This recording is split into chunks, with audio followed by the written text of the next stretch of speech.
There is a piece of Roman wall buried under a car park in the Castlefield neighbourhood of Manchester. Most people who drive past it every day have no idea it is there. It has been there for roughly 1900 years. It was there before the cotton mills, before the canals, before the railways, before the music that changed the world came out of the basements and warehouses of a city that everyone had written off. 2,000 years of history. And it starts with a wall that almost nobody knows exists. That wall was built by soldiers who had no reason to think this particular patch of wet ground in the northwest of Britain would matter to anyone. They were wrong in ways they could not have imagined. The place they chose, on a slight rise above the meeting point of two unremarkable rivers, would eventually become one of the most consequential industrial cities in modern history. Not because of kings, not because of geography that announced itself with drama, not because anyone planned it that way, but because of what people kept choosing to build here, generation after generation. Even when the previous version of the city had been destroyed, abandoned, or left behind.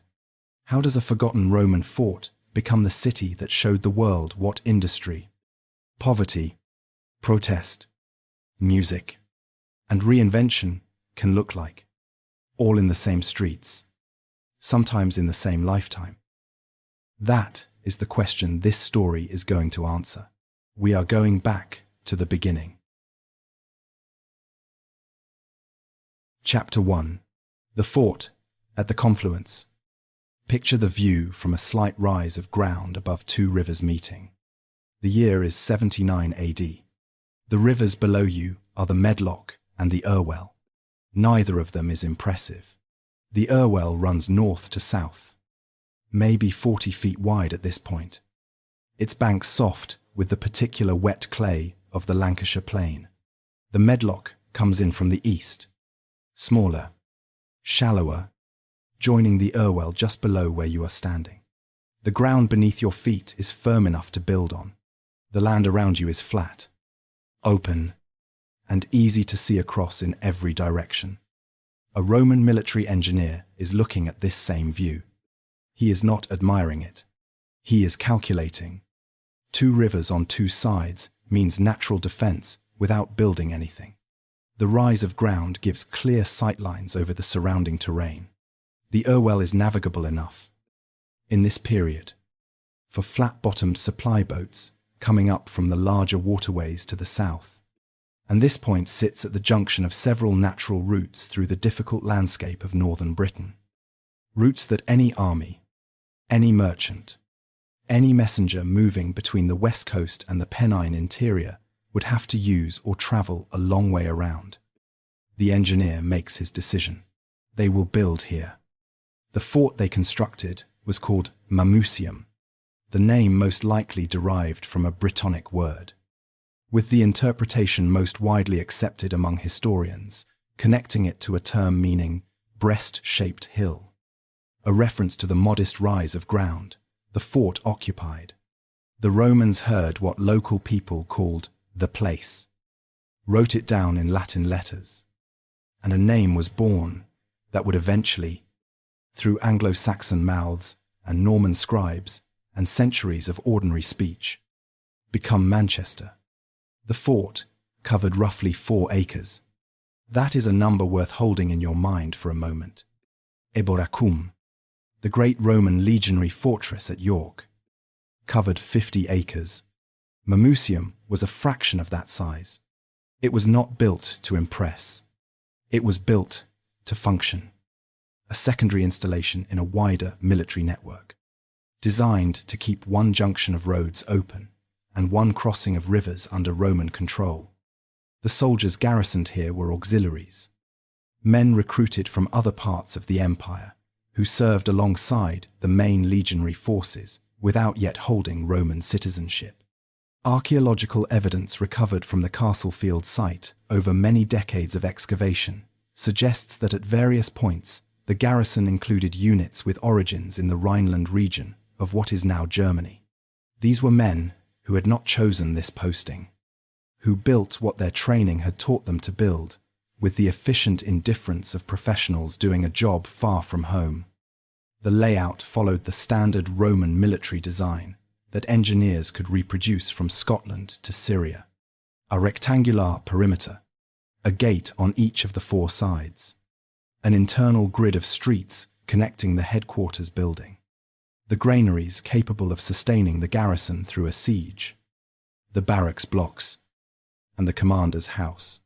The whole structure went up in timber first, then was rebuilt in stone, sometime around 160 AD, when the Roman military presence in the northwest was being consolidated on a more permanent footing. Outside the walls, something began to happen almost immediately, something that always happened wherever Rome planted a garrison in Britain. People arrived, not soldiers, traders, craftsmen, the people who understood that a fort full of men receiving regular military pay represented a reliable and predictable market. Within a generation of the fort's construction, a civilian settlement called a vicus had taken root along the roads leading to the fort gates. The streets of that settlement ran roughly where streets still run in Castlefield today. The physical evidence recovered from the site tells a more cosmopolitan story than the word vicus suggests. Pottery fragments indicate goods arriving from production centers across Roman Britain and from the continent. Coins from multiple decades of occupation have been found scattered across the site. Among the personal objects recovered are items pointing to people arriving from the Rhineland, from Gaul, from the Iberian Peninsula, from North Africa, a garrison on a wet patch of ground in the northwest of Britain, and already the place was pulling in people from a world stretching from Scotland to the Sahara. From its first generation, the place that would become Manchester was a place where people from different worlds ended up living next to each other. That pattern is older than the city itself. It has never stopped. The fort was maintained as an active military installation for well over a century, which distinguishes it from many auxiliary positions in Roman Britain that were abandoned as the strategic situation shifted. Mamucium was kept because the road junction it sat on continued to matter. Successive garrisons cycling through on postings, most of them would have preferred to be elsewhere. The stone walls went up. A bathhouse was added. The civilian vicus grew incrementally along the roads. None of this made Mamucium significant in the Roman sense of significance. The great cities of Roman Britain were elsewhere. Londinium on the Thames was the commercial capital. Eboracum on the Ouse was the military headquarters for the north. Aquae Sulis was the spa city that wealthy Romans travelled to for its waters and its social scene. Mamucium does not appear in any major Roman source as a place worth remarking on. It does its job. It keeps the roads open. It processes the traffic moving through the northwest. And it stays entirely out of the histories that educated Romans were writing about more glamorous places. There is something in that invisibility worth noticing. Manchester would spend most of the next 1500 years being ignored by the people writing about somewhere more important. The city that eventually became one of the most consequential industrial cities in modern history had a remarkable talent for being underestimated. That talent, too, would repeat with unusual consistency. By the late 3rd century, the pressures slowly dismantling the Roman Empire were being felt across every province. Military threats on multiple frontiers, political instability at the center, economic disruption rippling outward through the trade networks that had made Roman urbanism possible. In Britain, the response was consolidation, pulling resources toward the most defensible and strategically essential positions and letting secondary installations quietly run down. The civilian vicus outside Mamucium's walls contracted. The confident commercial activity of the earlier period gave way to something more uncertain. The supply convoys became less regular. The garrison thinned. The roads that had once carried steady traffic began to feel the silence of a system losing its organizing pressure. In 410 AD, the Emperor Honorius sent word to the cities of Britain that they should look to their own defense. The legions were not coming back. At Mamucium, the end did not arrive as a single dramatic moment. No last stand, no burning of the fort, just a gradual withdrawal, a slowing of everything. Until one day, the soldiers were gone, and the walls they had maintained for 3.5 centuries were just stone in a landscape that no longer had a use for them. The stone walls remained standing for some time after the last garrison left. The roads remained walkable. The river crossing remained crossable. Some people almost certainly continued to live in and around the old fort site. Because people who live near a road junction continue to use a road junction, whether an empire maintains it or not. But the organizing principle that had made this specific point worth inhabiting was gone.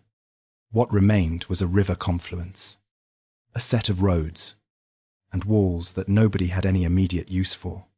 The place that would one day help reshape how the world made things was, for the moment, a ruin that the world had forgotten existed. The long silence was about to begin. Chapter 2. The Long Silence. Silence in history is never as simple as it looks. When a place disappears from the written record, the temptation is to assume that nothing happened there. But written records in post-Roman Britain were kept almost exclusively by monks. And monks wrote about what mattered to the church, to kings, and to the monasteries that employed them. A small settlement on a river confluence in the northwest of England, with no bishop, no saint of regional importance, no royal patron, and no monastery, had almost no chance of appearing in any document that survived the following centuries. That is Manchester's situation between roughly 410 AD and 1066 AD. Very few written sources mention it. Very little archaeology from this period has been conclusively identified in the city centre. By the standards of the documentary record, Manchester during these 6.5 centuries is close to a blank, but blank is not empty. The silence of the written record is itself a piece of evidence. It tells us what Manchester was not during these centuries. It was not a seat of royal power. It was not a centre of the church. It was not a major Viking trading post. It was not the kind of place that generated the events that monks found worth recording. Understanding what Manchester was not during this period is the beginning of understanding why the city that eventually emerged from it looked the way it did. When the Roman military withdrew, the infrastructure they left behind did not immediately collapse. Roads do not need maintenance to remain walkable.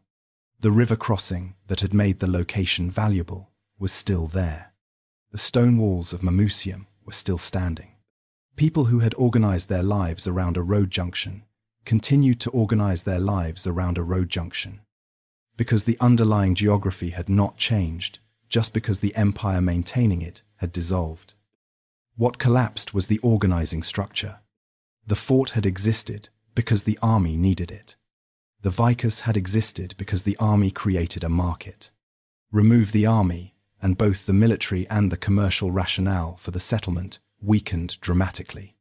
The population that remained in and around the old fort site in the 5th and 6th centuries was almost certainly small, probably farming the surrounding land, connected to the wider world, mainly through the road network that continued to channel movement through the northwest corridor of Britain. These were not people building a city. They were people surviving near the ruins of one. Imagine what that survival looked like on an ordinary morning. A handful of timber buildings clustered around the old stone walls. Smoke from a few fires rising into a grey Lancashire sky. Chickens in the street. Children who had grown up knowing the Roman stones the way you know the walls of your own house. As simply the world as it is. Not as evidence of something that used to be greater.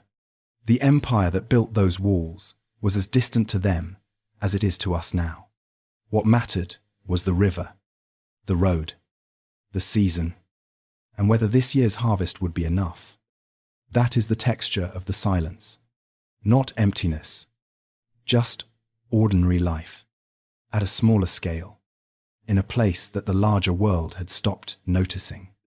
The wider story of post-Roman Britain during this period is among the most contested areas in all of historical study. The traditional picture of Anglo-Saxon invaders pushing a Celtic British population westward has been significantly complicated by genetic and archaeological evidence accumulated in recent decades. The reality appears to have been considerably more varied, with different regions experiencing different degrees of continuity, migration, and cultural change, depending on local conditions. What is clear is that the organized structures of Roman Britain dissolved, and what replaced them was fragmented, local, and largely invisible to any written record. In the northwest, the transition from a Roman-influenced population to communities identifying with the emerging Anglo-Saxon cultural world happened gradually and at a pace that is difficult to establish, precisely for the Manchester area. But one piece of linguistic evidence survives that is worth pausing on. The name Mamucium did not disappear. It survived, in modified form. Eventually, it became Mamucium in Old English, with the second element coming from the Old English word "sister," the term Anglo-Saxon speakers used for any settlement associated with a Roman fort or walled enclosure. The survival of the Roman name, in any form, suggests some continuity of local memory across the transition period. People living near the old walls remembered what the place had been called. They folded that memory into their own language and passed it forward. That name, worn smooth by centuries of ordinary speech, would eventually become Manchester. By the 7th century, the political geography of northern England had resolved into the Anglo-Saxon kingdom of Northumbria, covering a vast territory from the Humber estuary to the Firth of Forth. Manchester sat near the southwestern edge of that kingdom, close to the border with the Kingdom of Mercia, which controlled most of the English Midlands. Borderland positions do not encourage the kind of stable, long-term investment that produces cities. They encourage defensiveness and caution, and the particular exhaustion of people who have learned not to build anything they cannot afford to lose. The ecclesiastical record, thin as it is, provides almost the only window into Manchester during this period. A reference in an 8th century source to a church at Mancunian suggests a Christian community existed there by that point, which implies a settlement of at least minimal size and organization. Churches in the Anglo-Saxon period were not built for scattered populations of a few dozen. They required a community capable of supporting a priest and maintaining a building across generations. Something was there. It simply was not large enough or important enough to attract the attention of anyone writing things down. Then came the Vikings. The Norse raids that began striking the coasts of Britain in the late 8th century moved up the river systems of England with a speed that existing defences could not match. The Thames, the Humber, the Dee, the Mersey, all of them became Viking highways into the interior. The concentration of heavy Scandinavian place name influence in the coastal areas of Lancashire and the eastern ridings of Yorkshire tells you where the Norse settlers chose to put down roots. They chose river mouths, trading posts, places where longships could dock and commerce could flow. Manchester, sitting inland with its modest rivers and its absence of significant commercial activity, did not attract that level of Norse investment. This is the thing about being unremarkable that nobody talks about. Sometimes it protects you. The places the Vikings chose to develop became important and then became targets. Manchester, being neither, was left largely alone. In 919 AD, a moment arrived that pulled Manchester briefly into the documentary record. The Anglo-Saxon Chronicle records that Ethelflaed, Lady of the Mercians, ordered the restoration of the burh at Mamucium. Ethelflaed was the daughter of King Alfred the Great and the ruler of Mercia in her own right, following her husband's death. She was conducting a systematic campaign of fortification along the Mercian frontier as part of the broader Anglo-Saxon effort to push back against Danish Viking power in the north. A burh was a defended settlement capable of sheltering the local population in times of attack. Her decision to restore the burh at Mamucium tells us several things at once. The site was still recognized as defensible. The old Roman walls, or at least their foundations, were probably still visible and usable after 5 centuries of neglect. And Manchester occupied a position on the Mercian frontier that gave it temporary strategic value in a specific political moment. Temporary is the word that matters. The political situation that made Mamucium militarily useful in 919 AD shifted within a generation as the reconquest of the Danelaw proceeded and the frontier moved north and east. The restored burh served its purpose and faded back into obscurity. But faded is not vanished. There were people there. There was enough of a community to make the restoration worthwhile. The roads still ran through the old junction. The rivers still met below the slight rise of ground where the Roman engineers had made their decision 8.5 centuries earlier. By the time of the Norman conquest, in 1066 AD, Mamucium was almost certainly a small agricultural settlement with a functioning church, some market activity connected to the roads passing through it, and a population numbered in hundreds rather than thousands. It was not growing fast. It was not attracting investment. It was not becoming anything that anyone at the time would have identified as the seed of something extraordinary. It had survived 6 centuries of empire's dissolution, of kingdoms rising and falling around it, of Viking raids and Anglo-Saxon reconquest. By being small enough to be overlooked and useful enough to keep going, that combination of invisibility and persistence was about to encounter its first serious test. The Normans were coming, and the Normans had very precise ideas about which places mattered and which did not. Manchester, by every measure they used, did not. Chapter 3. Stone, Church and Market. The Norman conquest of England was not a single event with a clean start and a clean finish. It was a process, and in the north of England, that process was accompanied by a level of deliberate destruction that even contemporaries who had lived through other wars found difficult to describe without expressions of horror. William the Conqueror's campaign, known as the Harrying of the North, carried out in 1069 and 1070 AD, was systematic military devastation on a scale designed not just to defeat resistance, but to eliminate the capacity for future resistance entirely. Villages burned, livestock slaughtered, stored food and agricultural equipment destroyed. The Domesday Book, compiled 16 years after the conquest, still shows large areas of the north recorded as waste. Land generating no revenue because there was no population left to work it. The Manchester area was within the zone affected by this campaign. How severely the immediate settlement was hit is impossible to establish precisely, but the Domesday entry for the area, terse, even by the compressed standards of that document, describes a place of minimal assessed value, low tax ratings, implied population, that is small. Nothing in the entry to distinguish this place from dozens of other minor settlements in the depressed northern landscape. The Norman lords who received land grants in the Manchester area were not the great magnates of the conquest. They were secondary figures, men rewarded with useful but not spectacular grants for their service to William. The family that came to hold the manor of Manchester most significantly was the de Gressel family, later anglicised to Grelly, who administered a modest estate across several generations, with the competence of people who understood they were managing something peripheral rather than central to the kingdom's affairs. Their first structure in Manchester was almost certainly a motte and bailey castle, the timber and earth fortification that Normans built quickly across England to establish physical presence.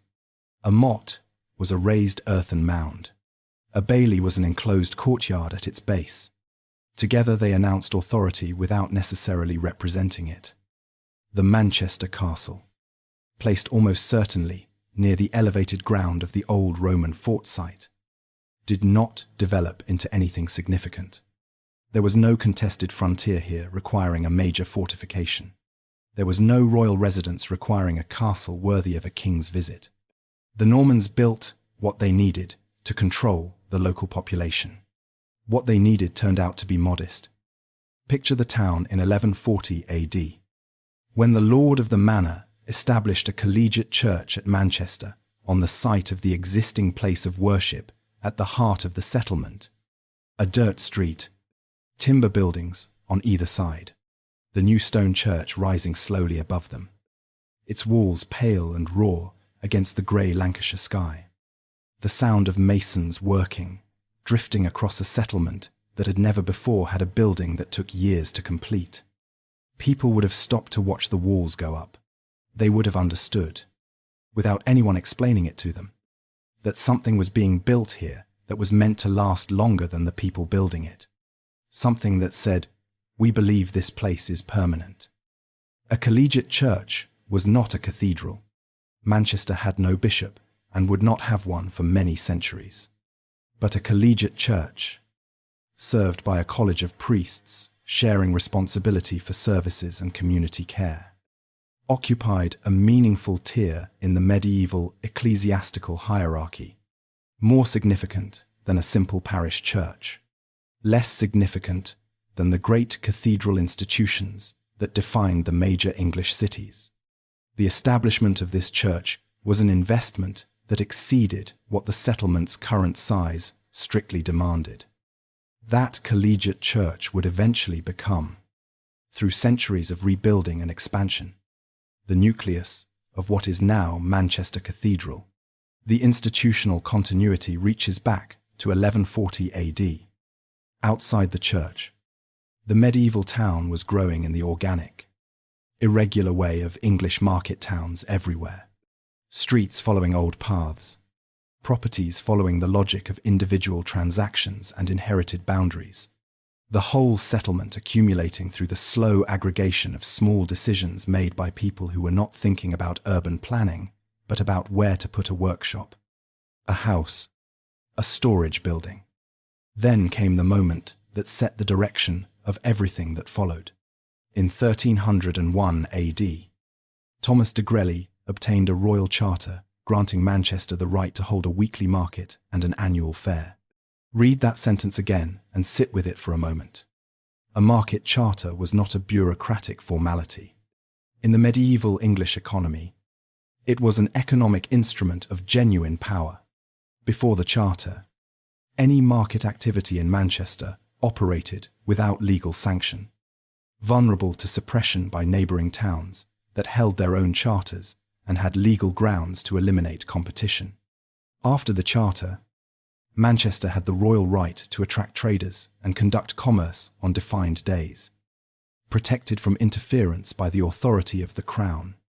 The market that developed under this charter was held in the area still called the marketplace in central Manchester today.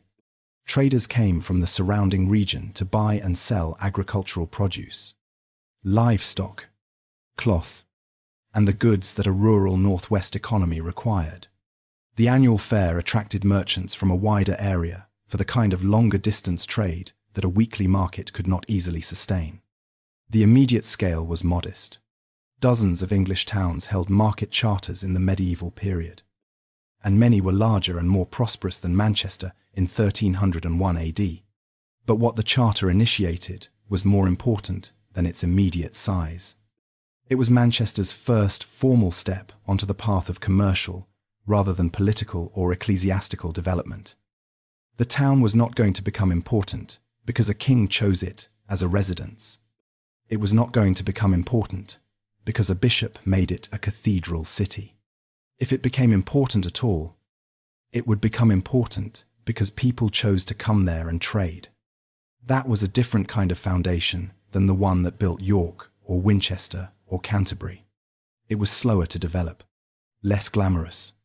It did not produce the dramatic events that fill the pages of medieval chronicles. But it was, as it turned out, harder to destroy. Political capitals can fall when the king falls. Cathedral cities can decline when the church loses power. A commercial centre declines only when commerce itself stops. And commerce has a way of finding new forms when the old ones fail. Manchester had made its choice, mostly without knowing it was making one. Now picture the market on an ordinary Tuesday morning, sometime in the 1320s AD, 2 decades after the charter was granted. The stalls, set up before dawn, along the main street. The traders who had walked in from the surrounding villages carrying whatever they had to sell. A farmer with 3 geese. A woman with a basket of smoked fish. A man with a cart of rough woolen cloth. The noise and the mud and the smell of animals and smoke, and the particular energy of commercial exchange conducted in the open air. This is what the Charter had made possible. Not grandeur, not history, just the ordinary transaction of human life, organized around a place that had earned the right to call itself a market. That ordinary Tuesday morning was the beginning of something.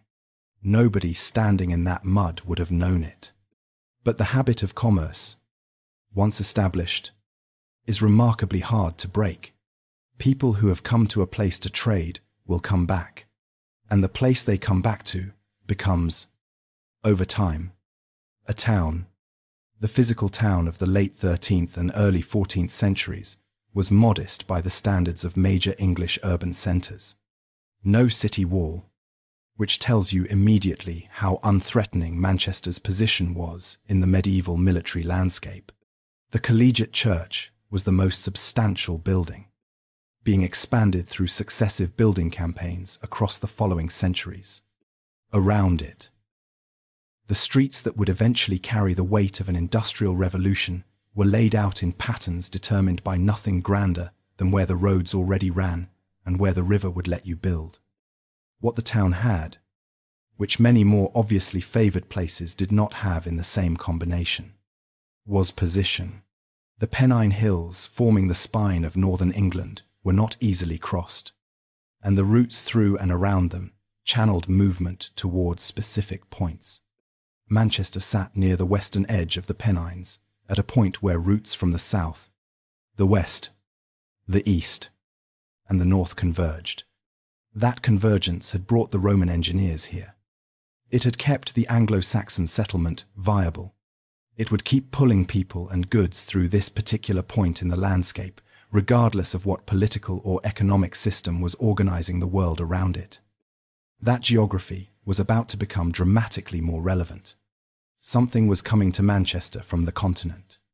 It would not arrive as an army or a royal decree. It would arrive in the form of people carrying skills.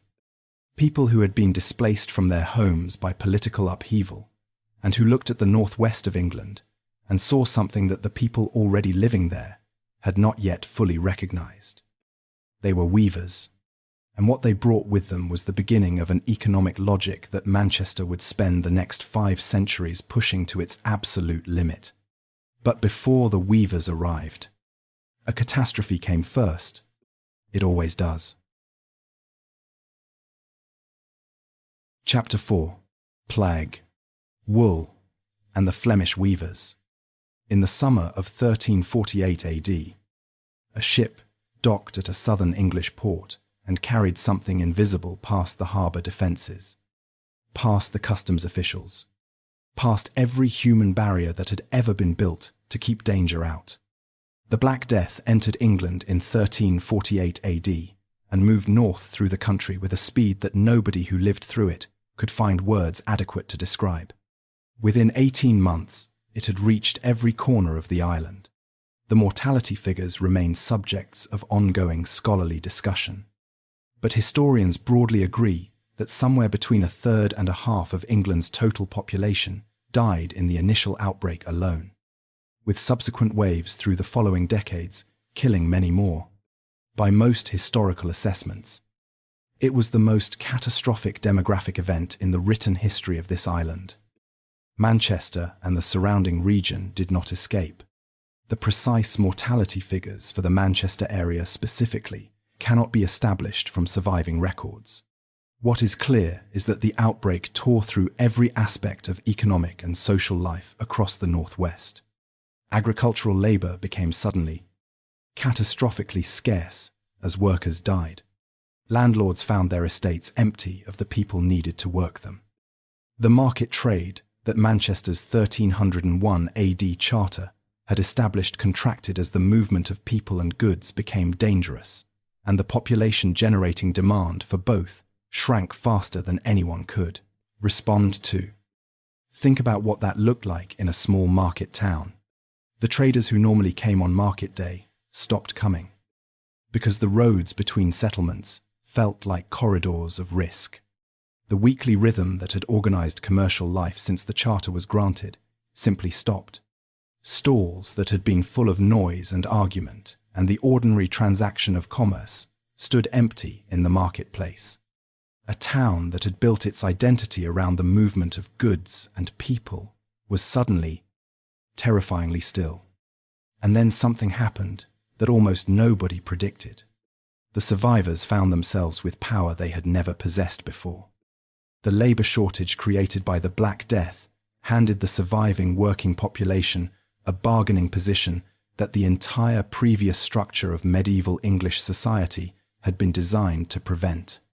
When half the workers are dead, the ones still living can negotiate. Wages began to rise. The old systems of bound agricultural labor, which had tied peasants to land and lord for generations, came under pressure they would never fully recover from. People who had been fixed in place found that their labor was suddenly mobile and suddenly valuable. And some of them used that mobility to move toward the towns where economic opportunities were shifting fastest. Manchester was one of those towns. Wool had been the foundation of the English medieval economy long before the plague arrived. England's sheep produced raw material that was among the finest in Europe, and the wool trade had made fortunes for merchants, funded wars for kings, and shaped the economic geography of the country in ways that touched every corner of commercial life. But raw wool was only the beginning of a value chain. The real economic prize was finished cloth.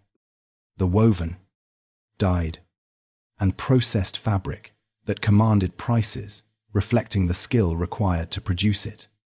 For most of the medieval period, England exported enormous quantities of raw wool to the continent, where craftsmen in the Flemish cloth towns of what is now Belgium transformed it into finished goods and sold it back at prices that reflected everything their skill had added. England exported a low-value commodity. It imported a high-value product. The economic logic of this arrangement was understood clearly by English kings and merchants who had strong reasons to want it to change. The effort to change it, which historians of the period generally credit to a deliberate policy pursued across several reigns, including that of King Edward III, produced a gradual migration of Flemish weavers to England across the 14th and 15th centuries. It was not a single organized movement, but a gradual flow. Craftsmen and their families displaced by the periodic political upheaval and warfare that destabilized the Low Countries, looking for stability and finding in the northwest of England a set of conditions that suited what they knew how to do. The Pennine foothills had raw wool in abundance. They had fast-flowing streams capable of powering the fulling mills that processed woven cloth into its finished form. And they had Manchester, sitting at the western edge of those foothills, with its market charter and its road connections, positioned to become the commercial hub for a textile economy spread across dozens of villages and smaller settlements in the surrounding region. The Flemish weavers who arrived in the Manchester area brought more than technical skill. They brought a way of organizing production that was different from the guild structures dominating craftwork in the established English cities. In London or York, a weaver wanting to practice their trade had to navigate the complex hierarchy of a guild, serving apprenticeships, paying fees, submitting to the authority of master craftsmen who had strong incentives to limit competition and control entry to the trade. These structures protected existing practitioners, but also constrained growth and made it difficult for new methods and materials to be adopted without the approval of people whose interests lay in preserving existing arrangements. Manchester had none of this. It was not an incorporated borough. It had no fully developed guild structures of this kind. It had no formal civic institutions that in other English towns would have regulated trade and craft production according to established rules.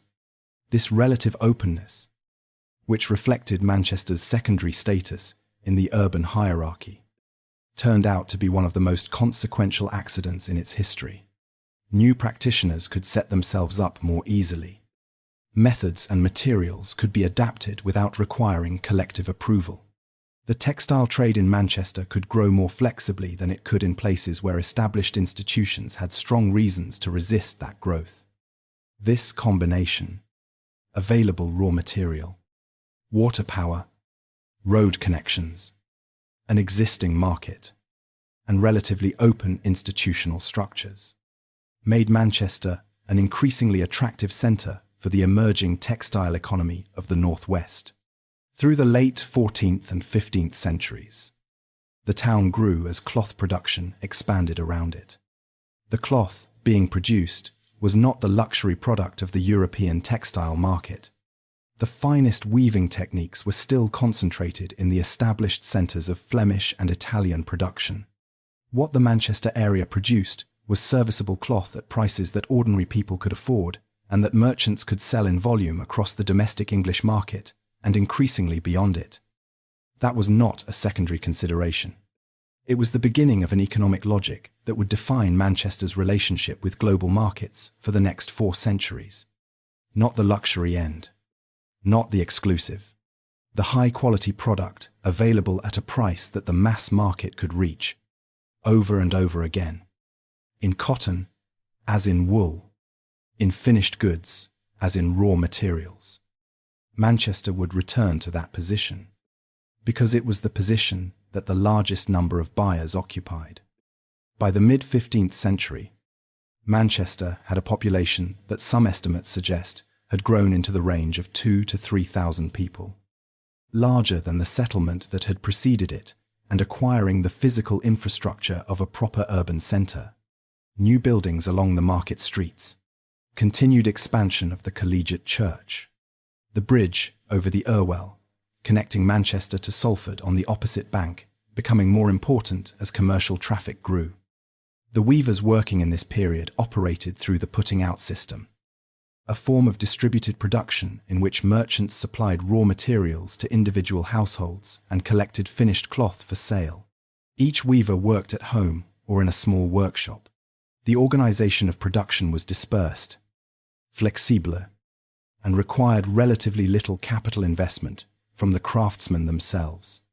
It was also, and this would matter enormously, a system with inherent limits on how much it could produce and how efficiently it could respond to growing demand.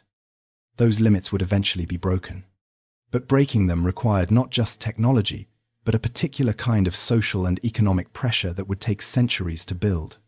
Before that pressure reached its breaking point, Manchester would have to navigate religious revolution, civil war, and the choices that come when the world around you demands that you decide what you actually believe and what you are willing to do about it. The weavers had laid a foundation. What was built on it would depend on what kind of town Manchester chose to be when the choices got harder. Chapter 5. Reformation. Rebellion and a town that picked sides. In the 1530s AD, King Henry VIII did something that no English monarch before him had done, and that would reshape every layer of English life for generations to come. He broke with the authority of Rome, declared himself supreme head of the Church of England, and set in motion a religious revolution that would divide families, topple governments, and send people to their deaths over questions that, to an outside observer, might seem impossibly abstract, but that, to the people living through them, felt like the most urgent questions imaginable. The English Reformation did not arrive in Manchester as a single event. It arrived as a series of disruptions, each one manageable in isolation, each one adding to a cumulative pressure that was reshaping what it meant to live in this particular town in the northwest of England. The collegiate church at the centre of Manchester was affected directly. It was suppressed in 1547 AD, under the reign of Edward VI, then refounded under Mary I in 1566 AD, then disrupted again under the pressures of the following decades. The priests and congregation who had to adapt to each new arrangement did so without knowing how long it would last, which is perhaps the most exhausting kind of uncertainty there is. Not catastrophe, just the perpetual requirement to rebuild what was working before someone decided it needed to be different. But the Reformation's impact on Manchester went deeper than the institutional history of its principal building. The textile trade, that was Manchester's economic foundation, connected the town to the continent in ways that exposed it to new religious ideas circulating in the Flemish and German cloth towns. Protestant ideas arrived in England partly through the very trade networks making Manchester's cloth industry grow. Merchants who travelled to the continent or dealt with continental merchants encountered reformed theology and brought it back. The Flemish weavers, who had been settling in the Manchester area since the 14th century, came from a region where Protestant ideas were widespread and in many places dominant. The result, by the mid-16th century, was a Manchester with a significant and growing Protestant community, concentrated particularly among the merchant and artisan classes, whose economic activities connected them outward to the wider world. The surrounding rural areas of Lancashire presented a very different religious picture. Catholicism retained deep roots in many of the gentry families of the region, and Lancashire as a whole became one of the principal centres of Catholic recusancy in England, the term for those who refused to conform to the established Protestant settlement. Manchester sat at the intersection of these competing religious worlds. Its commercial class was increasingly Protestant. Its surrounding countryside was substantially Catholic. This was not a comfortable position. It was, however, a formative one, a community that has to navigate competing religious claims on a daily basis, that has neighbours of genuinely different convictions and must find a way to conduct commerce with them regardless, develops habits of pragmatism and negotiation that communities with uniform religious culture do not need. Through the late 16th and early 17th centuries, Manchester continued to grow alongside the expansion of the cloth trade. New products appeared alongside the older woolen industry. Linen trade developed. Fustian, a mixed fabric combining linen and cotton, became increasingly significant, and cotton itself began appearing in the economic life of the Manchester region in a minor way. Brought into England through Levant trade routes and processed by craftsmen experimenting with new combinations of fibres. It was nowhere near the dominant industry it would eventually become, but its presence in the late 16th century was the distant beginning of everything that followed. Then, in 1642 AD, the English Civil War began, and Manchester was forced to make a choice. The conflict between King Charles I and the Parliament that challenged his authority was a war of almost incomprehensible complexity, involving disputes about constitutional limits on royal power, about religious authority and the proper form of English Christianity, about taxation, military command, and accumulated grievances built across decades of political friction. Lancashire, as a whole, was predominantly royalist. The Catholic gentry families of the county, whose loyalty to a king being attacked by Puritan Protestants was understandable given what the alternative looked like, generally sided with the Crown. Manchester chose Parliament. The decision was not made by one person or in one room. It emerged from the social and economic composition of the town. The merchant and artisan class that dominated Manchester's commercial life had specific and material grievances against royal economic policy. The monopoly system that Charles had extended hurt merchants competing with monopoly holders for markets. The ship money tax levied without parliamentary approval offended constitutional principles that property-owning Englishmen had come to regard as fundamental. The Puritan religious culture, strong among the commercial classes, was deeply hostile to the high church ceremonialism being imposed on the Church of England under royal patronage. In late September 1642 AD, royalist forces under Lord Strange attempted to take the town. The siege lasted several days. It ended with the royalist forces withdrawing without capturing Manchester. That moment mattered more than its immediate military significance. The town had demonstrated that its parliamentary commitment was not theoretical. The people of Manchester were willing to fight for it. A commercial town with no great castle and no city walls had held off a royalist army. What happened in those streets during those days? According to the accounts that survive, convinced those present that Manchester knew what side it was on and was prepared to pay whatever price that required. The war brought years of disruption that followed. Soldiers billeted on civilian households. Trade interrupted. Property requisitioned.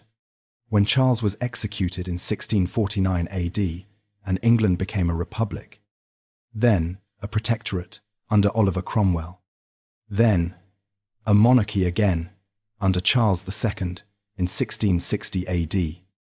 Manchester adapted to each transition with the pragmatism that a commercial town needed to survive. But something had been revealed that would not be concealed again. The Civil War had shown, with unusual clarity, what kind of town Manchester was. A town whose politics were shaped by commercial interests and Protestant religious culture, rather than by deference to aristocratic or royal authority. A town that would choose its own economic interests over loyalty to established power when those two things came into direct conflict. A town that backed that choice with organized resistance rather than submission. That character would repeat. The town that had picked Parliament in 1642 AD would pick free trade over protectionism in the 1840s AD. It would pick reform over the established order in 1819 AD. It would, with a consistency that looks almost like destiny in retrospect, but was really just the accumulated logic of what the town had become, keep finding itself on the side of the new against the old, of commerce against court, of organized popular pressure against concentrated institutional power. The Civil War did not create that character. It revealed it, and the world that came after the Civil War.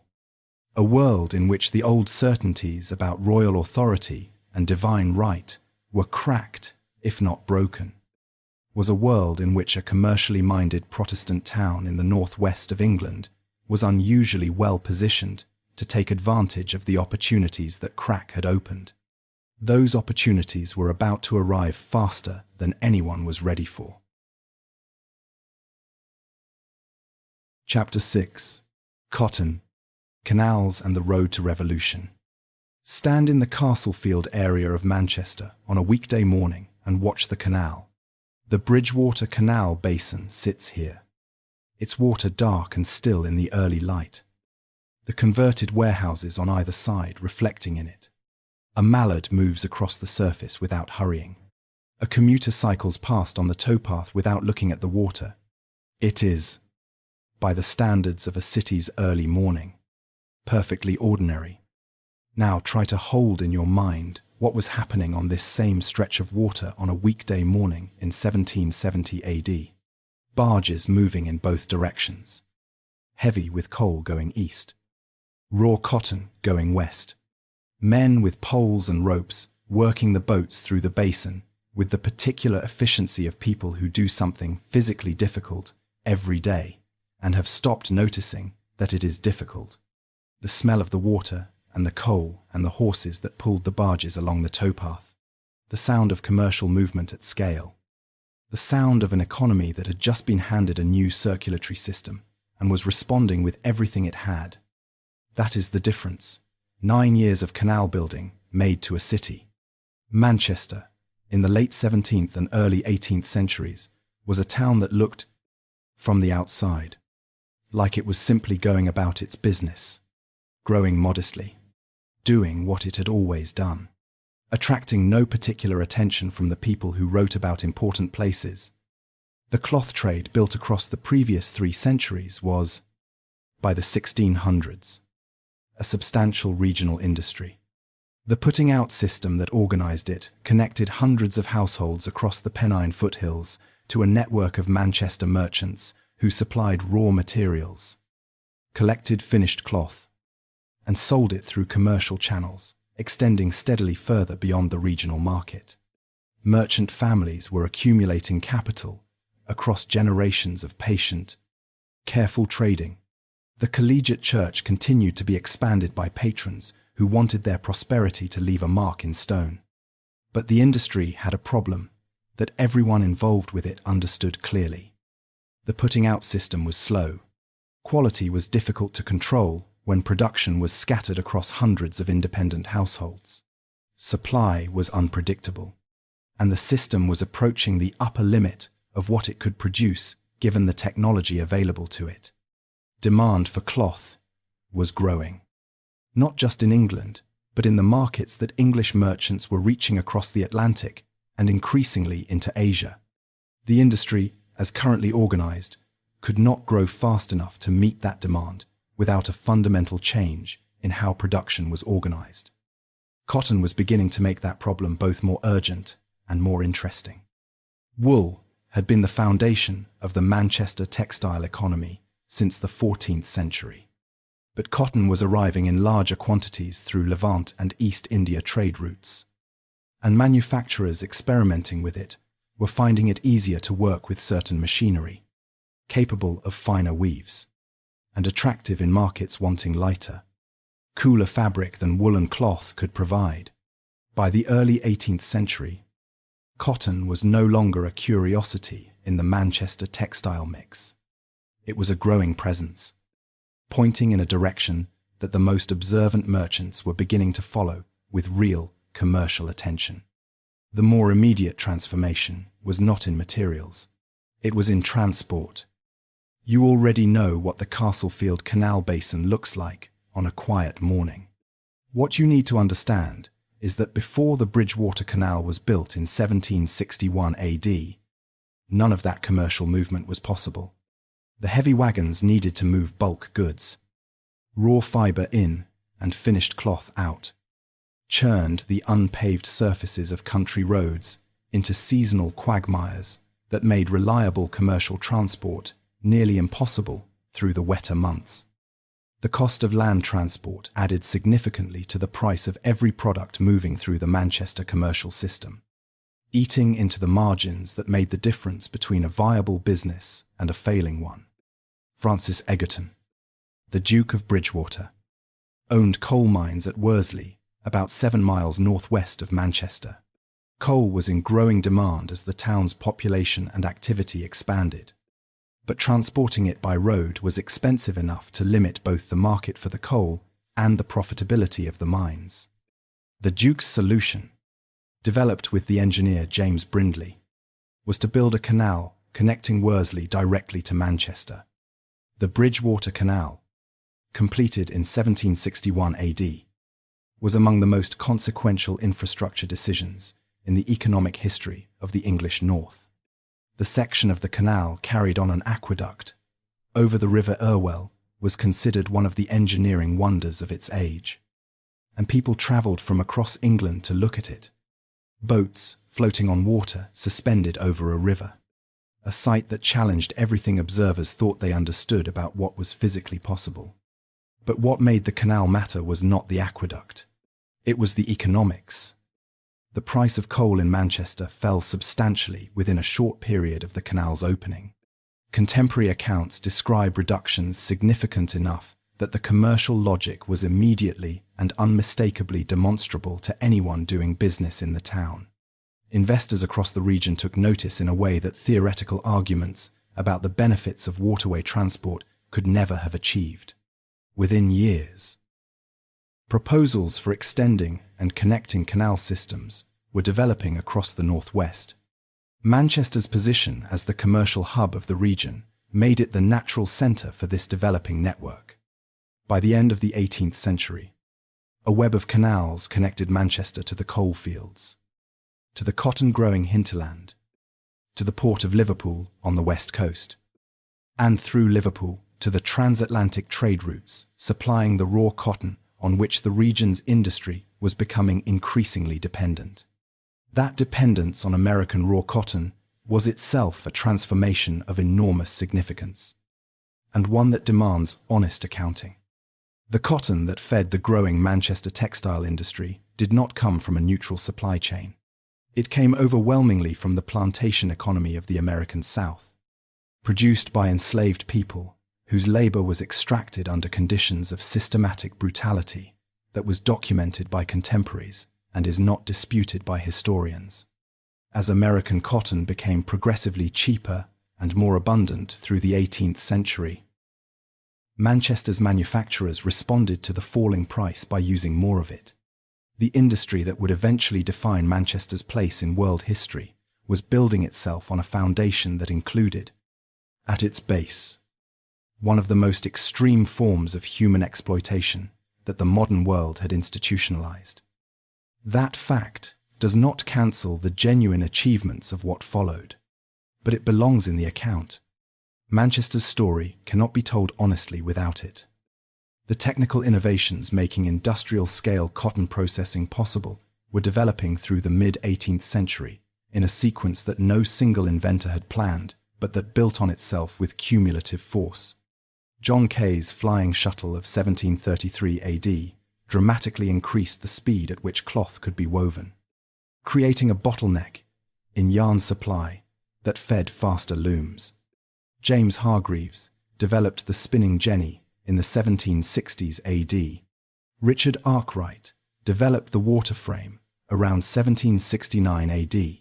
Samuel Crompton developed the spinning mule in 1779 AD. Each innovation increased the speed and efficiency of yarn production. Each made the previous bottleneck worse at the weaving end. Each drove further innovation in a cycle of mutually reinforcing technical change that nobody was directing from above and that nobody could have stopped from below. What none of these inventors had fully anticipated was that their machines would require a new form of organization to operate them effectively. The water frame and the spinning mule were large, expensive, and required power sources that individual household workers could not provide. They were factory machines. Using them efficiently required bringing workers together in a single location where the machines could be installed and powered, where production could be supervised, and where the investment in expensive equipment could be spread across the output of many workers operating simultaneously. The factory was not invented in Manchester. Arkwright's first mill was at Cromford in Derbyshire, but Manchester and its surrounding region became the place where the factory system was adopted most rapidly, developed most extensively, and pushed furthest. The combination of capital accumulated through generations of the putting-out trade, the canal infrastructure that had just transformed the cost of moving bulk goods, a growing pool of labor being drawn in from the surrounding region, and the open institutional culture that had characterized Manchester since the Flemish weavers arrived, made this the most fertile ground for the new system to take root. By the 1780s AD, the transformation was clearly underway. The first steam-powered cotton mills were appearing in Manchester, using James Watt's improved steam engine to power machinery that no longer needed to be located next to a fast-flowing stream. The factory, freed from its dependence on water power, could now be located wherever labor was available, wherever coal could be delivered cheaply, wherever commercial infrastructure supported the movement of raw materials in and finished goods out. Manchester had all of these things in unusual concentration. The town that had survived as a minor fort, that had spent 6 centuries as a secondary market town, that had built a cloth industry through the slow accumulation of small commercial decisions across 4 centuries, was arriving at the threshold of something that had no precedent in human history. The Canal basin you can see from Castlefield on a quiet morning was about to become one of the busiest stretches of commercial water in the world. The streets around it were about to be transformed beyond recognition. The people living in those streets were about to experience, in a single generation, changes that previous societies had taken centuries to produce.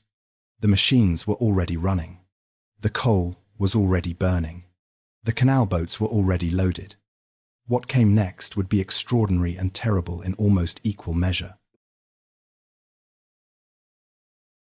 Chapter 7. The Engine of the World. Stand in the Castlefield area of Manchester today and look south along the line of the Rochdale Canal. The warehouses that line the water are converted now. Apartments and offices and bars where the bales of cotton and the bolts of finished cloth used to move. The canal itself is cleaned up. Pleasure boats and kayakers, where the freight barges used to work 12 hours a day. It looks like a heritage attraction, which is what it has become. Now hold two images in your mind simultaneously. The cleaned-up canal of today, and the same geography in 1790 AD, when the transformation that remade the world was only just beginning. In 1790 AD, Manchester had perhaps 25,000 people, based on historical estimates of the period.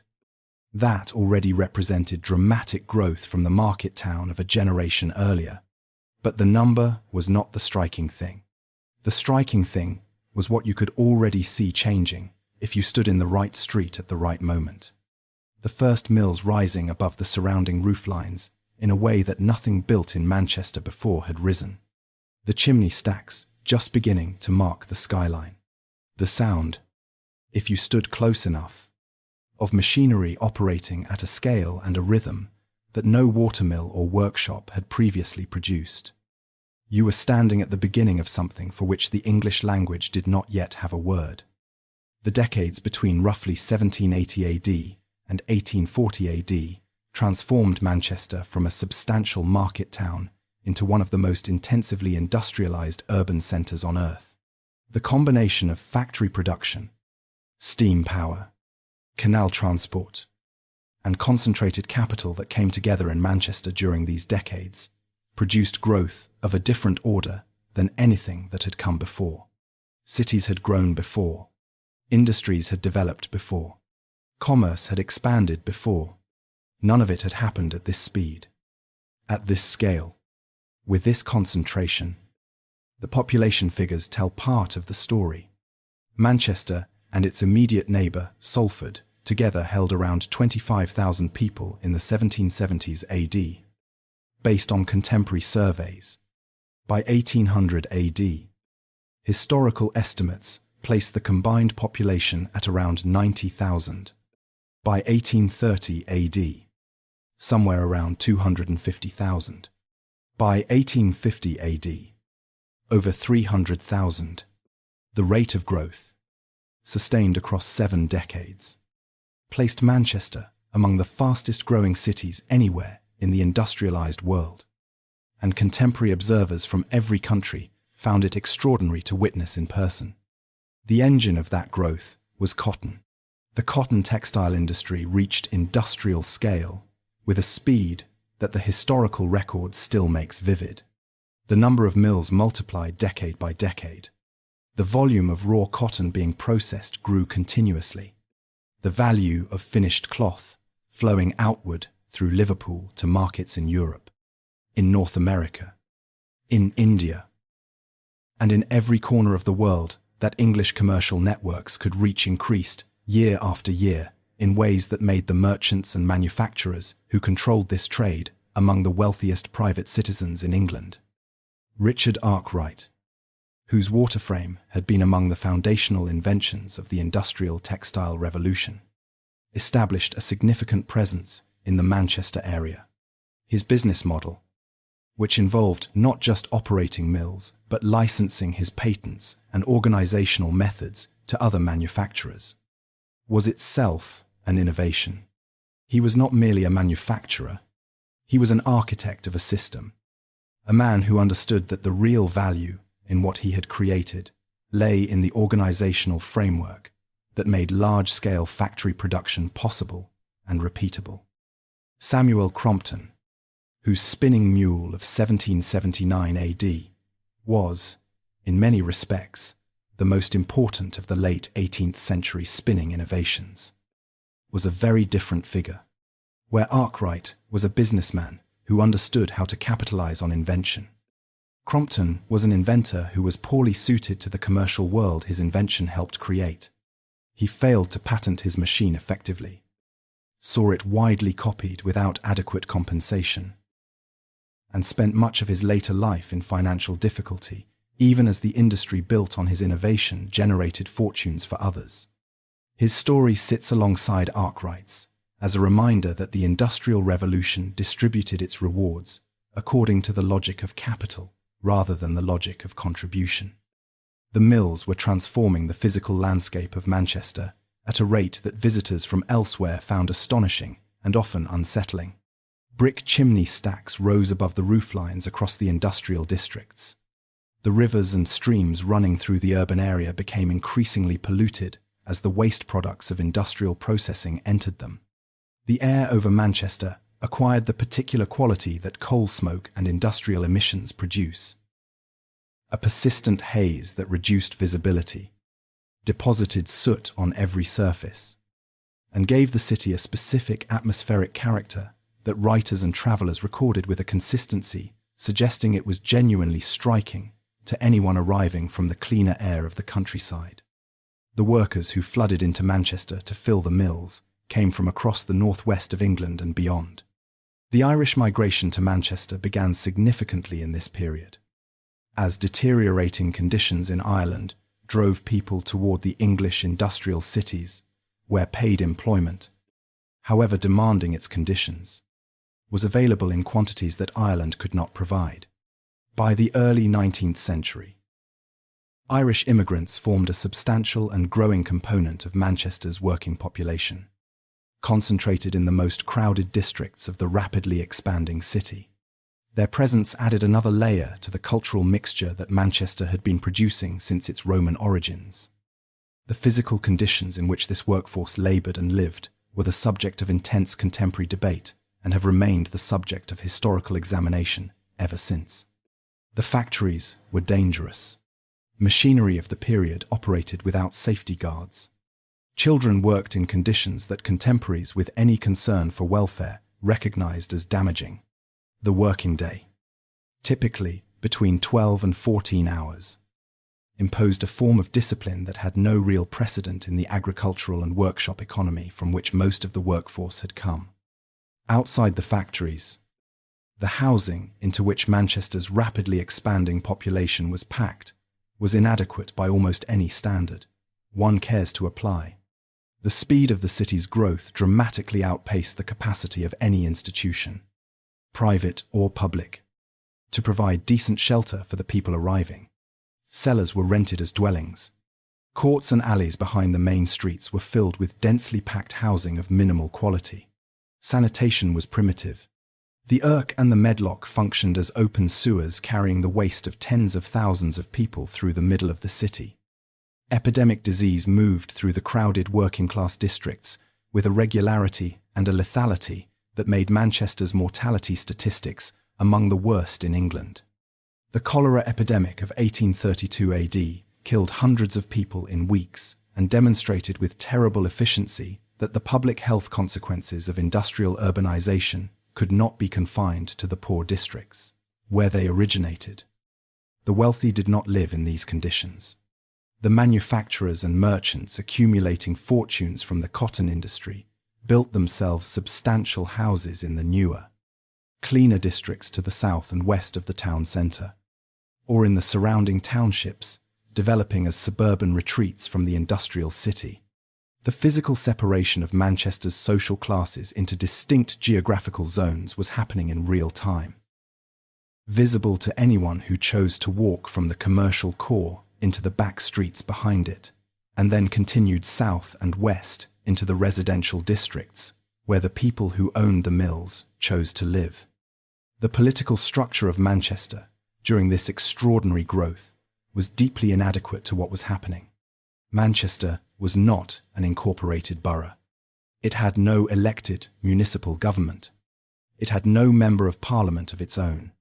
The governance of a rapidly industrializing city of hundreds of thousands of people rested with medieval institutions designed for a small market town.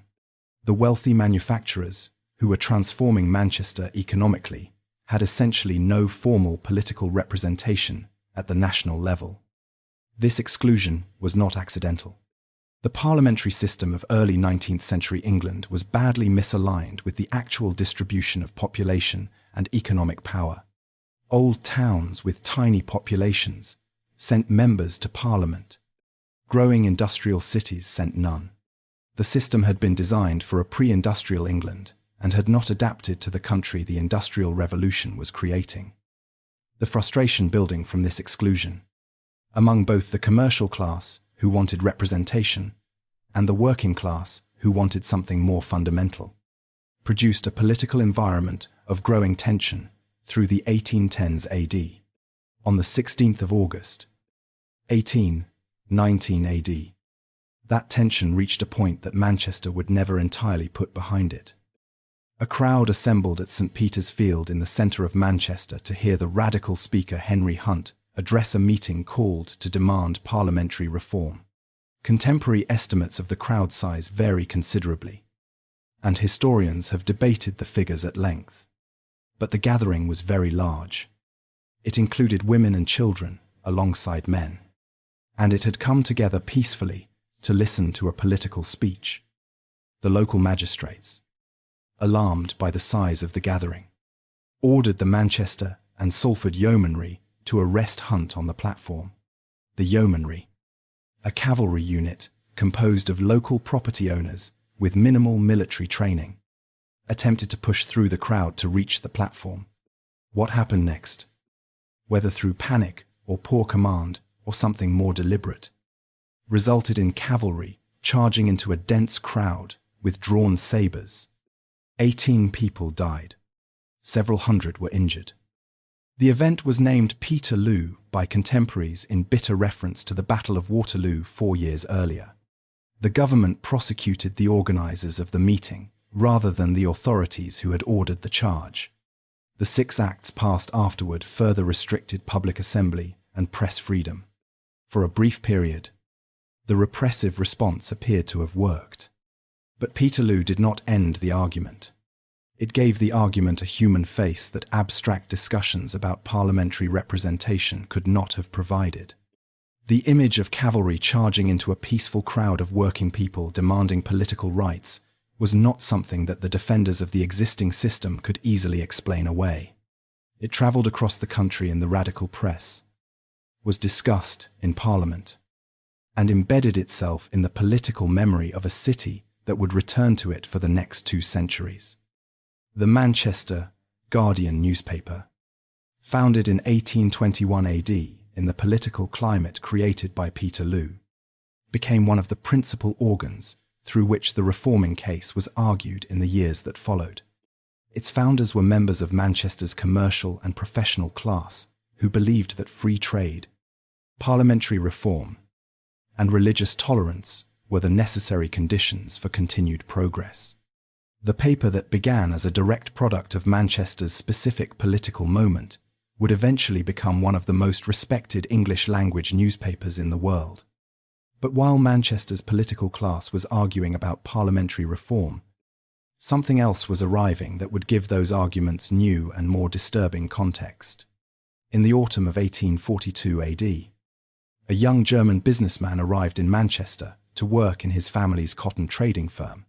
He was 21 years old. He spoke excellent English. He had been sent to learn the commercial side of a business his family partly owned.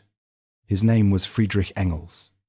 What he saw in Manchester over the following 2 years would lead him to write a book that changed the way the world thought about the relationship between industrial capitalism and human welfare. His observations were not those of a detached academic. He walked the streets of the Irish Quarter. He entered the cellar dwellings. He documented what he saw with a specificity and a moral outrage that the conditions he was describing fully justified. The book he published in 1845 AD, The Condition of the Working Class in England, documented the physical environment of industrial Manchester with a clarity that made it one of the most influential pieces of social observation written in the 19th century. It led directly to his partnership with Karl Marx and to the collaboration that produced the Communist Manifesto of 1848 AD. The intellectual trajectory that began in the courts and alleys of Manchester reshaped the political history of significant parts of the world through the 20th century. Manchester did not know it was doing this. It was busy being among the most productive industrial cities on earth, generating wealth at a rate that astonished everyone who looked at the numbers, and simultaneously producing the human conditions that made the critique of that wealth-generating system both morally necessary and politically explosive. Both of those things were true at the same time. In the same city, on the same streets. That is what made Manchester different from every other place on earth during these decades. Not just that it was producing so much, but that it was producing, alongside the cotton and the capital and the chimneys, the ideas that would challenge everything the cotton and the capital and the chimneys represented. The engine of the world was running at full power, and the fuel it was burning was more than coal. Chapter 8. The condition of the working class and the city that argued with itself. There is a walk you can take in Manchester that most tourists never take. Start at the site of the Free Trade Hall on Peter Street. The building that stood here was Manchester's monument to its own commercial ideology. Built on the ground where cavalry had charged into a crowd 37 years before its construction. Walk north and east from there, away from the commercial streets, through the passages and alleys that connect the respectable thoroughfares to the districts behind them. Within 5 minutes you are in a different city. Not a different neighborhood, a different world. This was the walk that Friedrich Engels took repeatedly in 1842 and 1843 AD. This was the walk that revealed the gap at the heart of one of the most productive industrial cities on earth. The gap was not simply economic, though it was that too. It was physical. The commercial streets that visitors saw when they arrived in Manchester presented a prosperous, purposeful face to the world. Warehouses with their loading bays, counting houses with their clerks. The architecture of organized capital doing what organized capital does. Step behind those streets, through any of the dozens of passages connecting the main thoroughfares to the courts beyond, and the world changed completely. The courts and alleys of Ancoats, Little Ireland, and the districts along the River Irk contained housing that contemporaries across the political spectrum, not just radicals, but public health inspectors and parliamentary commissioners who had no particular interest in making the case for reform, acknowledged as among the most difficult conditions found in any industrialized urban environment of the period. Cellars rented as single-room dwellings for entire families. Courts where the space between facing walls was narrow enough to touch both sides simultaneously. No clean water, no sanitation infrastructure. The river running with the accumulated waste of tens of thousands of people living without any mechanism for removing it. These conditions were not the result of Manchester's manufacturers being uniquely callous, though some were indifferent to a degree that approached callousness. They were the result of growth at a speed that had simply overwhelmed any capacity to house the arriving population decently. People came because there was work. Work did not come with housing attached. The cheapest available accommodation was provided by landlords whose primary interest was maximizing rental income from the minimum investment in construction or maintenance. The incentives of the system pointed in one direction. The consequences were predictable.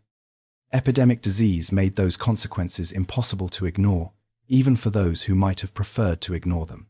The cholera outbreak of 1832 AD had been the first shock.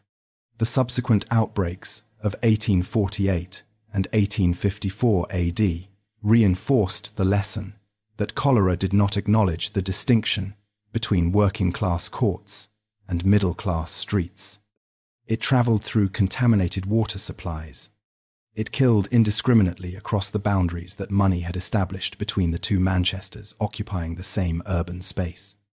Manchester was incorporated as a municipal borough in 1838 AD, giving it for the first time an elected local government with genuine authority to act on public health, sanitation, and urban improvement. The first elected town council faced a challenge of almost unimaginable scale. Consider what the numbers meant to actual people. The death rate in Manchester in the 1840s AD was among the highest of any major English city. Life expectancy for working-class children born in the worst districts of the city in this period was, according to historical analyses of contemporary surveys, including Edwin Chadwick's 1842 AD report on sanitary conditions, severely depressed in the most deprived areas, falling well below what the surrounding rural population experienced. Behind every statistic was a family that had buried a child before the age of 5. A mother who had watched 3 of her 4 children die before they were old enough to work.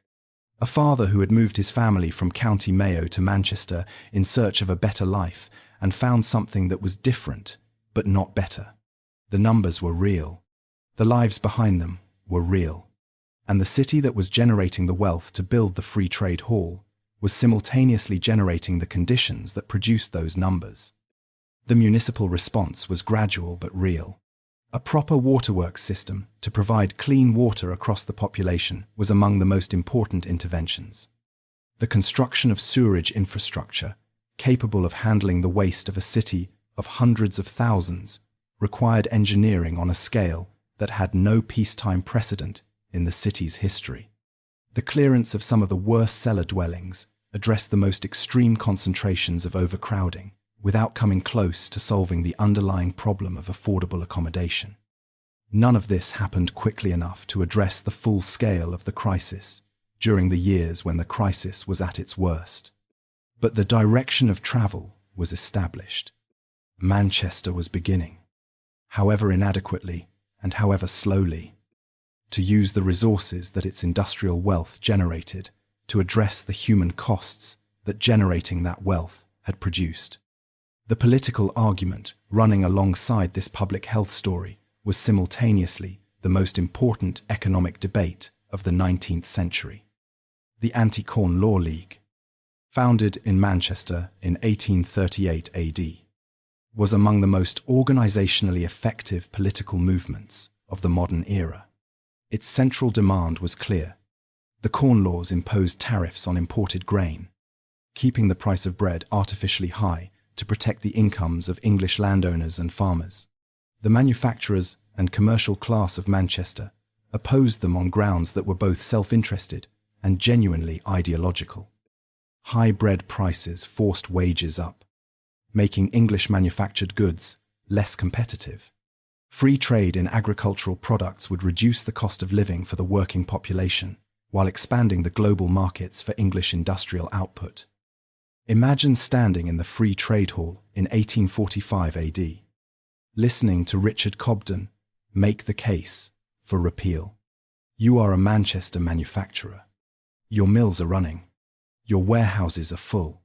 And you are listening to a man articulate, with unusual clarity, an economic argument that connects the price of bread in a Lancashire worker's cottage to the price of Indian cotton in a Bombay market, to the structure of tariffs in a dozen European nations.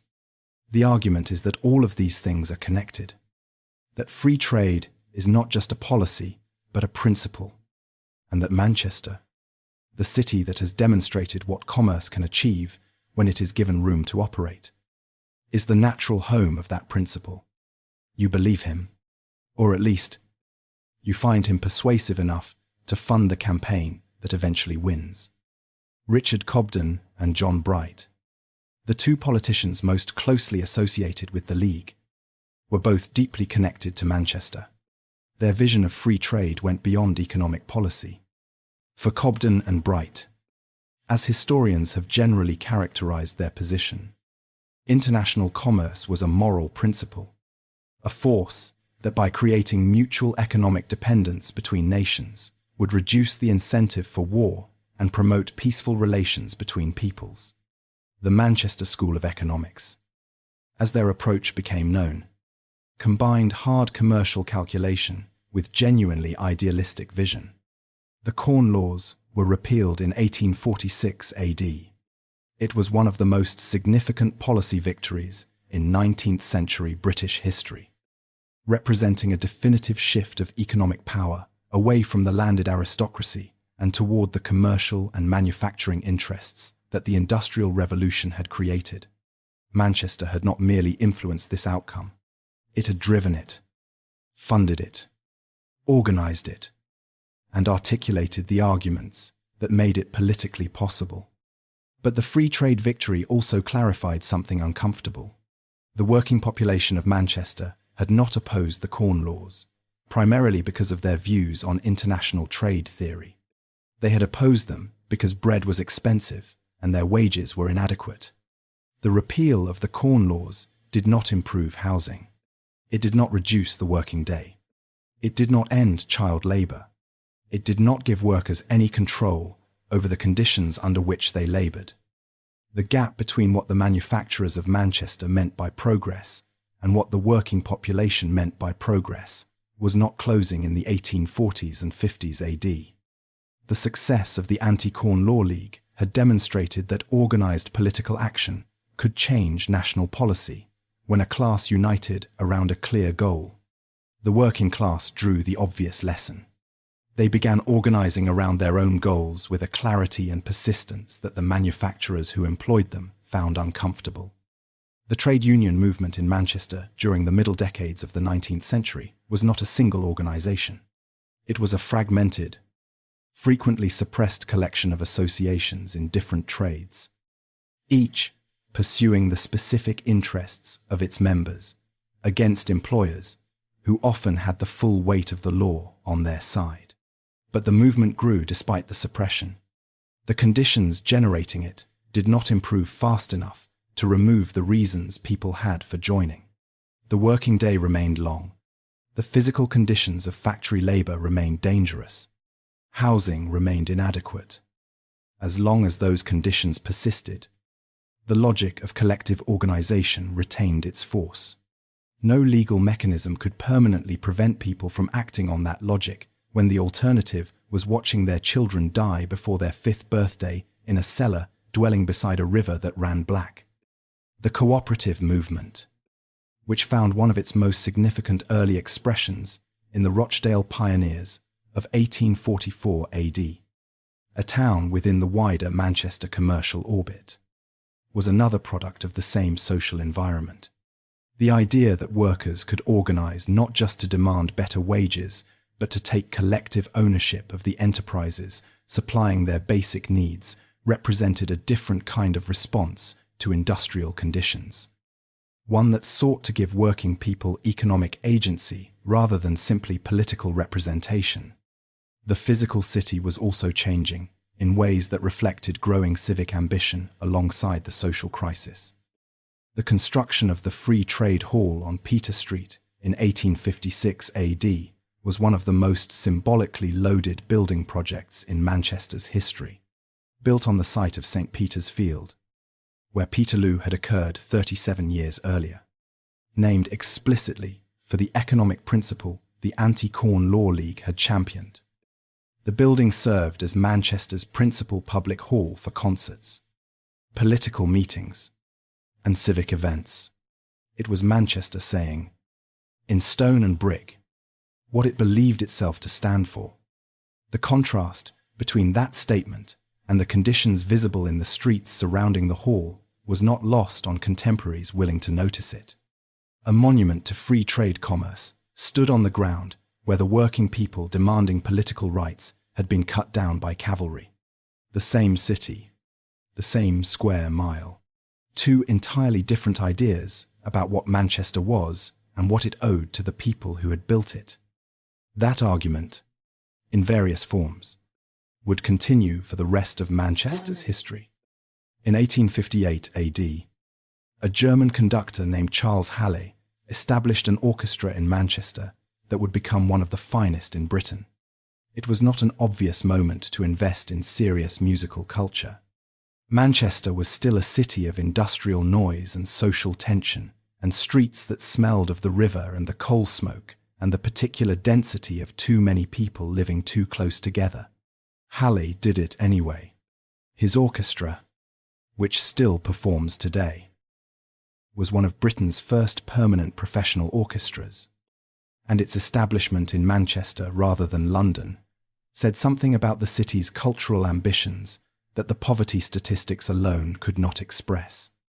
The Manchester of the 1850s and 60s was a city simultaneously generating extraordinary wealth, experiencing severe social crisis, articulating the most important economic ideology of the age, producing the intellectual foundations for its most powerful critique, and building a permanent professional orchestra.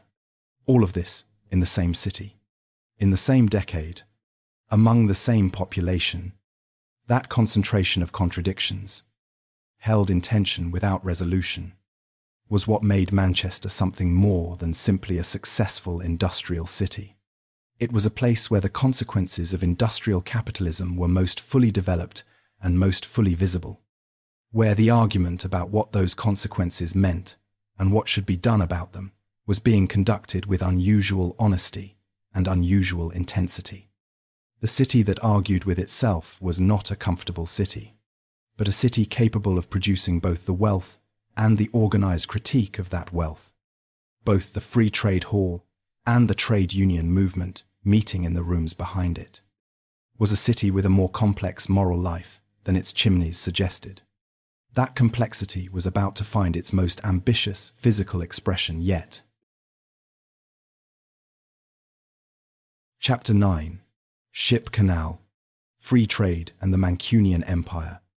On the first day of January, 1894 AD, a stretch of water was opened that should not, by any reasonable geographical logic, have existed, 36 miles long, wide enough and deep enough to accommodate ocean-going cargo ships, running from the tidal waters of the Mersey estuary near Eastham all the way to the heart of Manchester, a city sitting more than 40 miles from the nearest coastline and at an elevation requiring the water to be raised through a series of locks. The Manchester Ship Canal was, by any measure, one of the most extraordinary infrastructure projects of the Victorian age, and the reason it was built tells you as much about Manchester's character as it does about its engineering capabilities. The story begins not with ships, but with a grievance.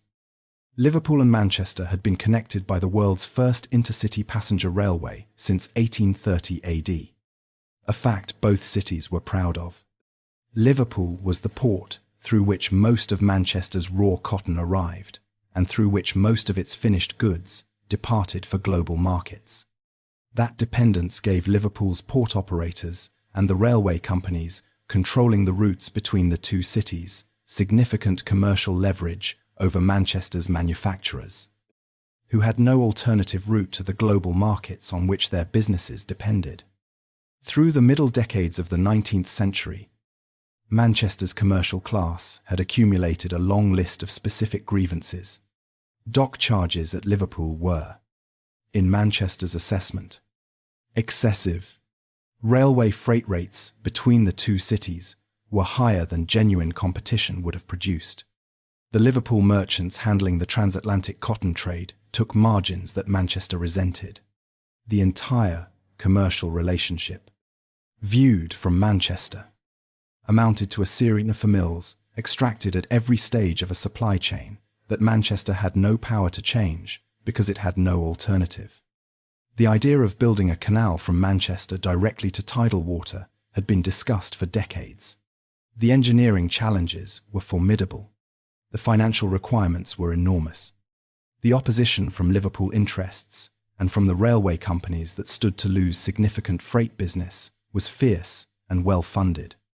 What overcame all of it was a combination of civic determination and commercial desperation that Manchester had demonstrated before and would demonstrate again. The project was championed by Daniel Adamson, a Manchester engineer and businessman, whose meeting at his home in Didsbury in June 1882 AD is generally regarded as the founding moment of the Canal project. From that meeting to the opening took just over 11 years. The cost, approximately £15 million, required municipal borrowing on a scale Manchester had never previously contemplated. At its construction peak, the canal employed over 16,000 workers, making it one of the largest building projects in British history. Roughly 54 million tons of earth and rock were removed from a corridor running across the flat Cheshire Plain.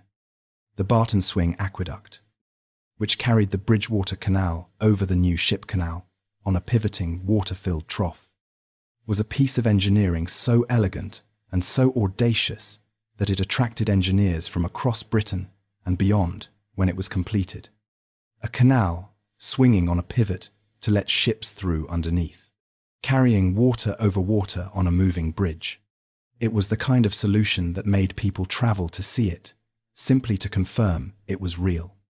When the canal opened and Queen Victoria attended the formal inauguration ceremony in May 1894 AD, Manchester became, within a relatively short period, one of Britain's major inland ports by tonnage.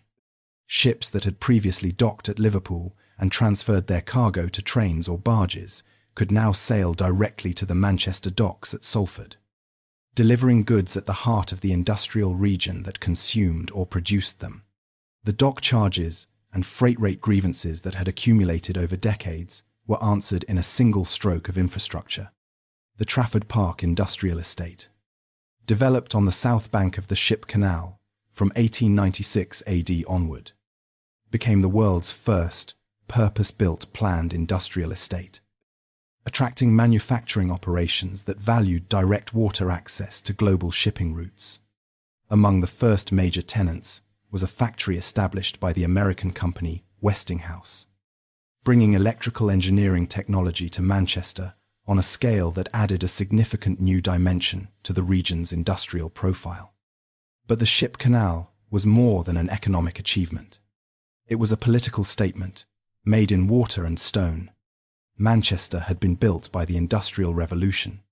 It was now using the wealth that revolution had generated to reconstruct its own relationship to the global economy on its own terms, bypassing the intermediaries it could not control and building the infrastructure it needed rather than accepting the constraints the existing system imposed. This was, in a sense, what Manchester had always done. When the road system was inadequate, Bridgewater built a canal. When the canal network needed extending, further waterways followed. When Liverpool's port charges became intolerable, Manchester built its own port. Each intervention was larger than the last. Each required capital and determination on a scale that most cities in a similar situation would not have attempted. And each time, Manchester found the resources, organized the will, and built its way around the constraint. The free trade principles that the Anti-Corn Law League had articulated were being applied not just as arguments in Parliament, but as physical infrastructure connecting Manchester directly to the world on its own terms. The cultural and civic life of Manchester in the late Victorian decades reflected the confidence of a city that understood itself to be at the centre of something significant. The Halley Orchestra had established Manchester as a city of serious musical culture. The Victoria University of Manchester, which received its royal charter in 1880 AD, was developing into a research institution of genuine standing. The Manchester Guardian, under the editorship of C.P. Scott from 1872 AD, was becoming one of the most respected newspapers in the English-speaking world. The Town Hall, completed in 1877 AD, designed by Alfred Waterhouse in a Gothic revival style, borrowing freely from the great civic buildings of medieval Europe, was a deliberate statement about where Manchester believed it stood in the urban hierarchy. Its clock tower rose above the surrounding streets, in a way that announced civic confidence. Its interior was decorated with a cycle of murals depicting Manchester's history, commissioned to give the city a visual narrative of its own past that matched the ambition of its present. The cotton trade at the end of the 19th century still made Manchester the unquestioned centre of the global textile economy. But signals that this dominance was not permanent were already visible to those willing to look carefully. American cotton manufacturing was growing rapidly behind protective tariffs. Japanese textile production was developing with a speed and efficiency that would eventually make it a formidable competitor for Asian markets that Manchester currently dominated. The technology of cotton production was no longer exclusively a British possession. The knowledge that Manchester had generated, the organizational methods, the machinery designs, the understanding of industrial-scale textile production had been observed, studied, and adopted by manufacturers across the world. This was, in a sense, the ultimate expression of the free trade vision. Commerce had spread knowledge and technique across national boundaries. The consequence was that Manchester's competitive advantage, which had rested on being the place that possessed those techniques at industrial scale before anyone else, was being steadily eroded by the very process that Manchester's own ideological tradition had championed. The Edwardian city, in the years before 1914 AD, was wealthy, confident, and culturally ambitious. The Pankhurst family, whose women would become central figures in the campaign for women's suffrage, were Manchester people. Emmeline Pankhurst founded the Women's Social and Political Union in Manchester in 1903 AD. The militant suffragette campaign that followed was shaped by a Manchester tradition of organised resistance to political exclusion that connected directly back through the Anti-Corn Law League to Peterloo and beyond. Manchester, at the opening of the 20th century, had a great deal of history, a great deal of wealth, a great deal of cultural and political confidence, and a set of structural economic vulnerabilities that the noise of its own success was making difficult to hear clearly. The ships were still sailing up the canal. The mills were still running. What was waiting on the other side of the war that was coming would prove harder to navigate than anything the canal could carry away. Chapter 10. War, Cotton's Decline, and the Long Fall. There is a particular kind of decline that is harder to face than sudden catastrophe. Sudden catastrophe arrives with a clarity that demands response. It is visible, definable, and in some ways manageable, precisely because its scale is impossible to deny. The slow decline is different. It arrives in stage. Each stage is explicable in isolation. Each is survivable. Each comes accompanied by reasons for optimism that make it possible to defer the reckoning that the accumulation of stages is quietly making inevitable. Manchester's contraction through the first half of the 20th century was the slow kind, and the slowness of it, the way each generation could tell itself that recovery was coming, made it, in some respects, more difficult to endure than a single catastrophic blow would have been. The First World War, which began in August 1914 AD, did not initially look like the beginning of a long decline. In the short term, it looked like the opposite. The demands of industrial warfare, on the scale that the conflict between the major European powers generated, were enormous, and Manchester's industrial infrastructure was well positioned to help meet them. Cotton mills adapted to produce military textiles. Engineering firms across the wider region turned to munitions, machinery, and the equipment of modern warfare. The ship Canal carried military supplies. The workforce, depleted as men enlisted and were conscripted, was supplemented by women entering industrial employment on a scale that had no peacetime precedent. The war also accelerated social changes that had been developing for decades. Women's industrial employment did not simply disappear when the conflict ended in November 1918 AD. The argument for women's political rights, which the suffragette movement had been making since the founding of the Women's Social and Political Union in Manchester in 1903 AD, was strengthened by the demonstrable contribution that women had made to the war effort. The Representation of the People Act of 1918 AD gave the vote to women over 30 meeting a property qualification. The Equal Franchise Act of 1928 AD extended that right to all women over 21 on the same terms as men. But the economic legacy of the war was considerably less positive than the social one.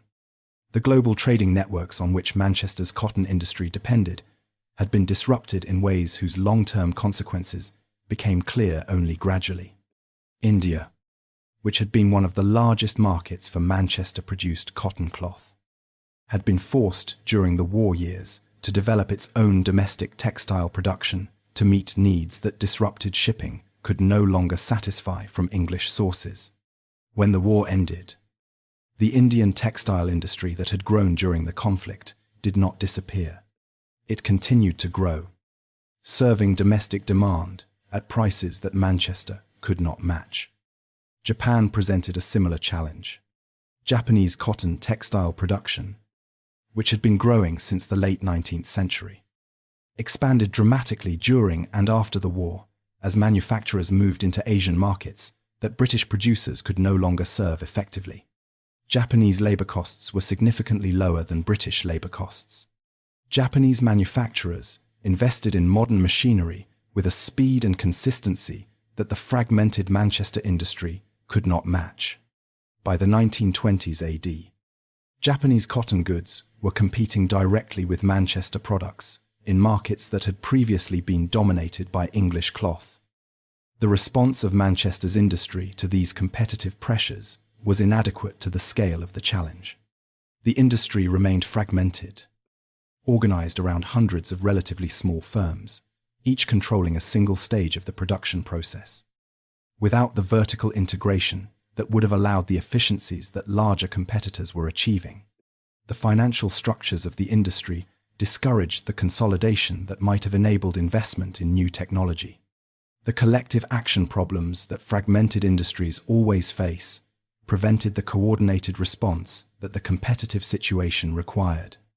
There were attempts at rationalization, government inquiries, industry committees, individual firms that modernized and competed effectively for a period. But the overall trajectory through the 1920s and 30s was downward. Employment in cotton textiles across the Manchester region fell decade by decade. Mills that had operated continuously for generations closed. The physical infrastructure of the industrial city began accumulating the particular quality of buildings whose original purpose was disappearing. The Great Depression, which struck the global economy after the Wall Street crash of October 1929 AD, accelerated everything. International trade contracted sharply. Demand for manufactured goods fell across every market. Unemployment in Manchester and the surrounding textile towns reached levels that shocked even contemporaries who had grown up during periods of significant economic difficulty. Then the Blitz arrived.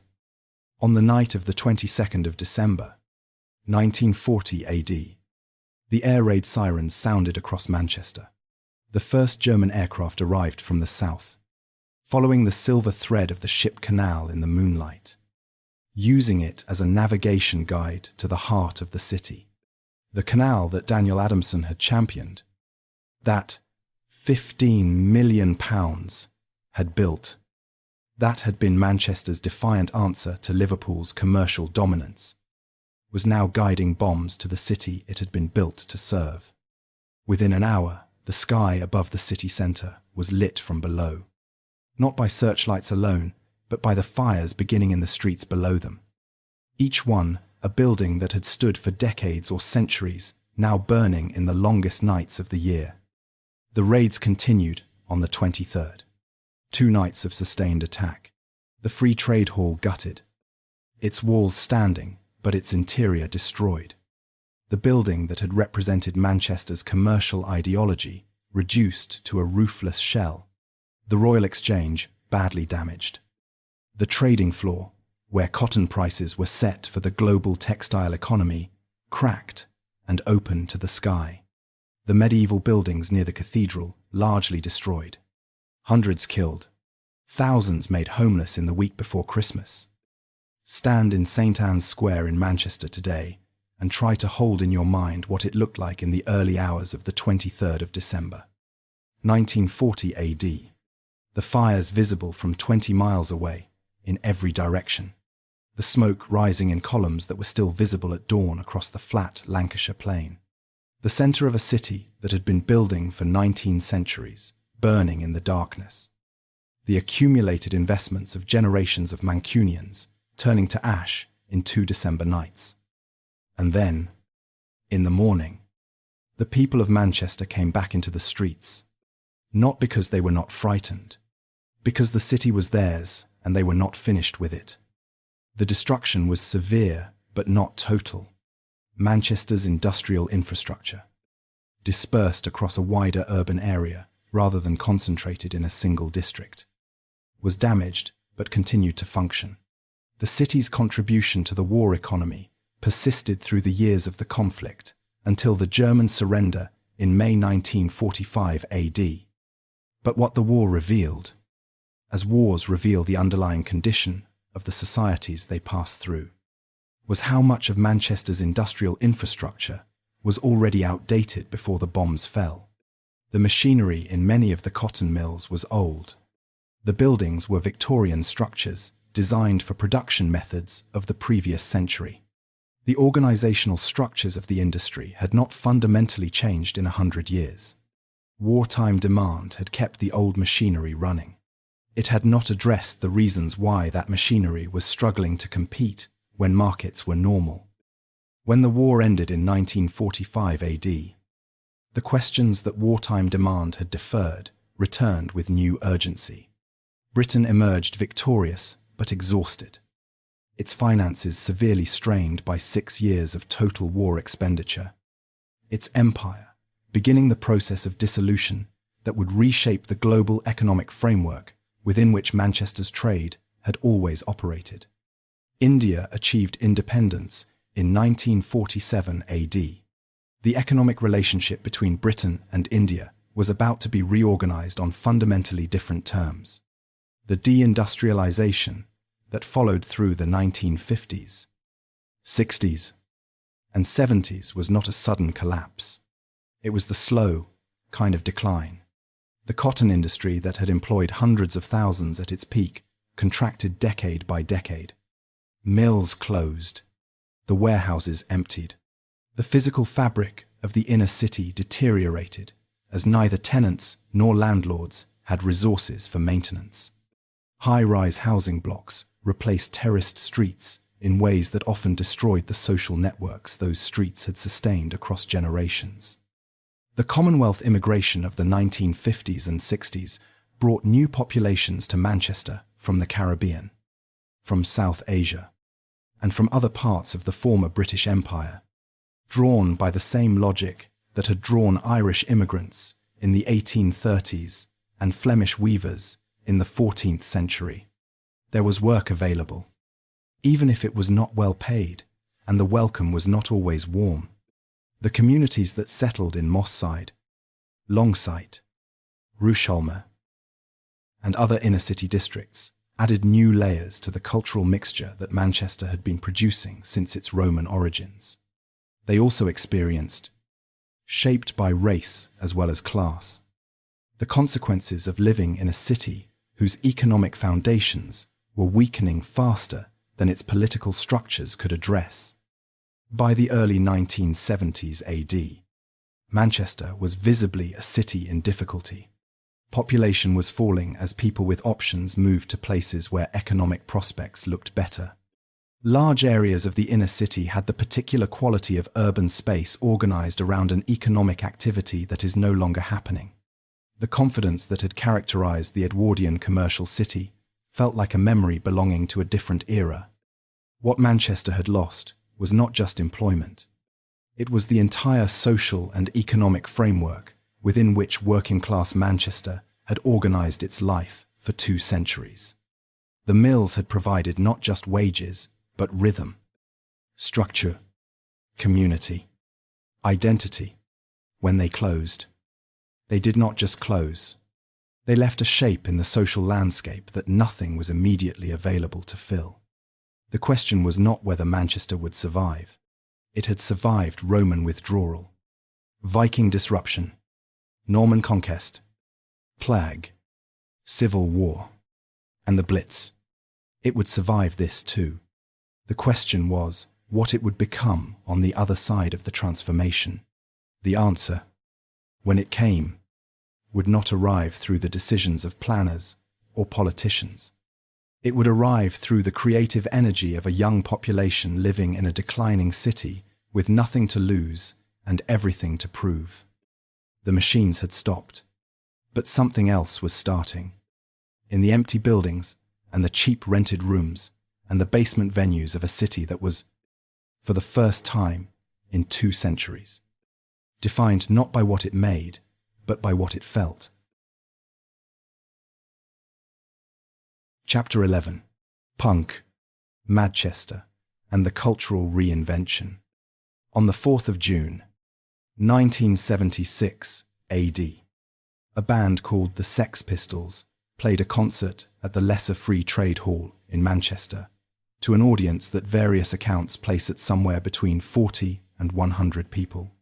Nobody who was there that night knew they were attending one of the most consequential concerts in British musical history. They were just going to see a band in a small venue on a Tuesday night in a declining industrial city that the rest of the country had largely stopped thinking about. What happened afterward is the part that matters. Among the audience, by various accounts, were the future members of the Buzzcocks, who formed within weeks of the concert. Also present were individuals who would go on to form Joy Division, which would become New Order. Also present was Morrissey, who would form the Smiths. Also present was Mark E. Smith, who would form the Fall. The number of people who subsequently claimed to have been at that concert is considerably larger than any reasonable estimate of the capacity of the venue that night. The claim to have been present became its own kind of cultural statement, an acknowledgement that something important had happened in that room, even if you had not been there to see it. But the interesting question is not about the Sex Pistols. It is not about punk. It is about why Manchester, in 1976 AD, was producing so many people ready to respond to a musical and cultural provocation with that specific kind of creative energy. The answer lies entirely in what the previous chapter described.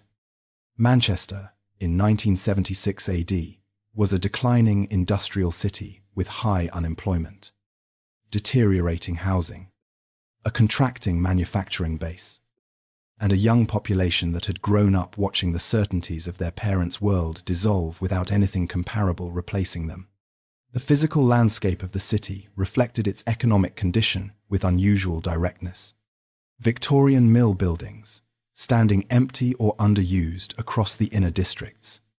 Cleared sites of demolished terraces where nothing had been built. Urban motorway schemes that had cut through neighborhoods in ways that destroyed the pedestrian continuity of streets designed for walking.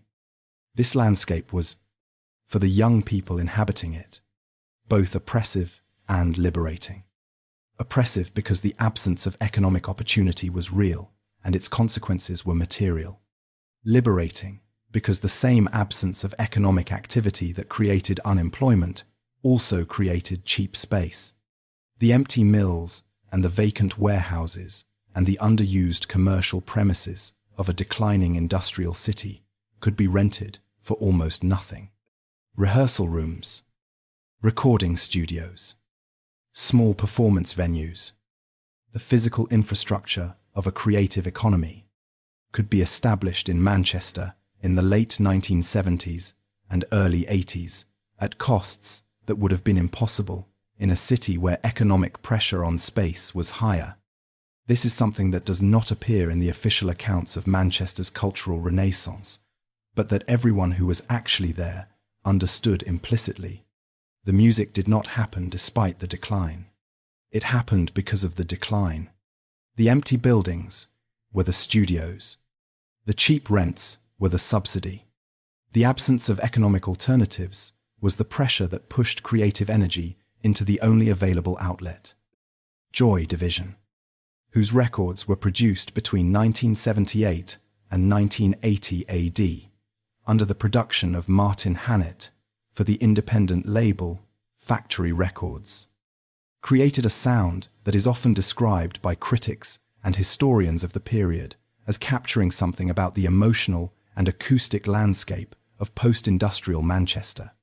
The cold, spacious production style that Hannett developed in the studio seemed to carry the quality of large, empty industrial spaces.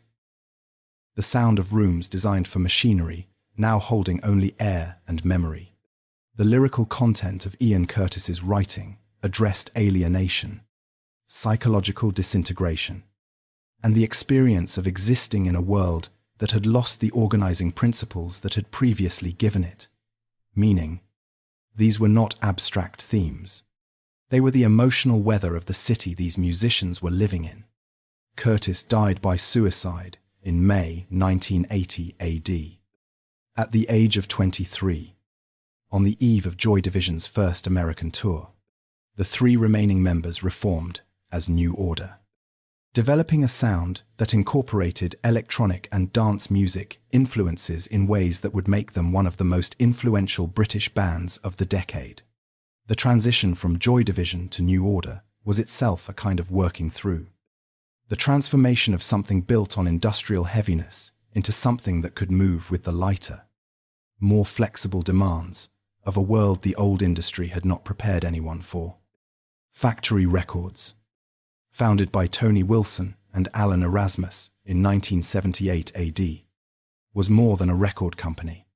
It was a cultural institution that gave Manchester's musical community an organizational framework and a distinctive visual identity. The design work, developed primarily by Peter Saville, treated record sleeves and promotional materials as objects of genuine artistic ambition.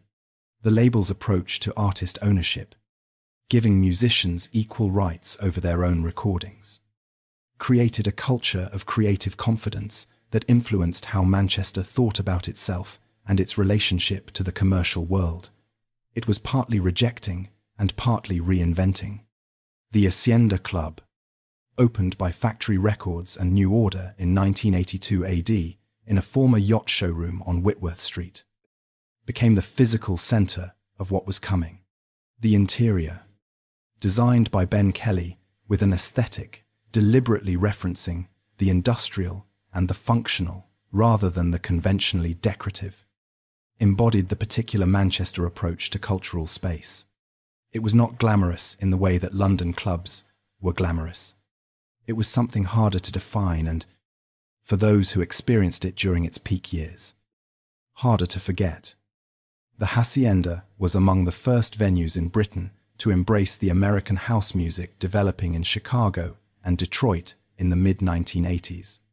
The culture that grew up around that music in Manchester, combining American dance music with the independent music scene that had been developing since the late 1970s, produced what became known as the Madchester movement of the late 1980s and early 1990s.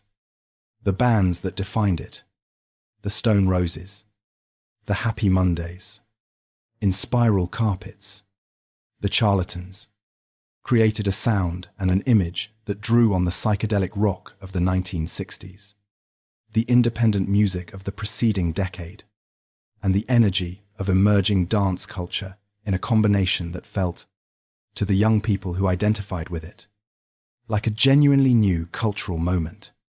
The Stone Roses' debut album, released in 1989 AD, and the Happy Mondays, Bummed, released in 1988 AD, were records that announced a cultural confidence that the economic conditions of the city did not obviously support, but that the creative environment had somehow generated anyway.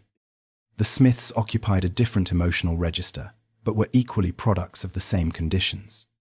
Morrissey's lyrics described loneliness, sociale exclusion, and the experience of living in a post-industrial northern city with a precision and a wit that resonated far beyond Manchester. The Smiths were not a band about Manchester in any explicit thematic sense, but they were a band that could only have come from a specific kind of place at a specific kind of moment. That place was Manchester in the 1980s. That moment has not been repeated. The cultural confidence that these bands projected was not matched by economic confidence in the city producing them. Unemployment in Manchester remained high through most of the decade.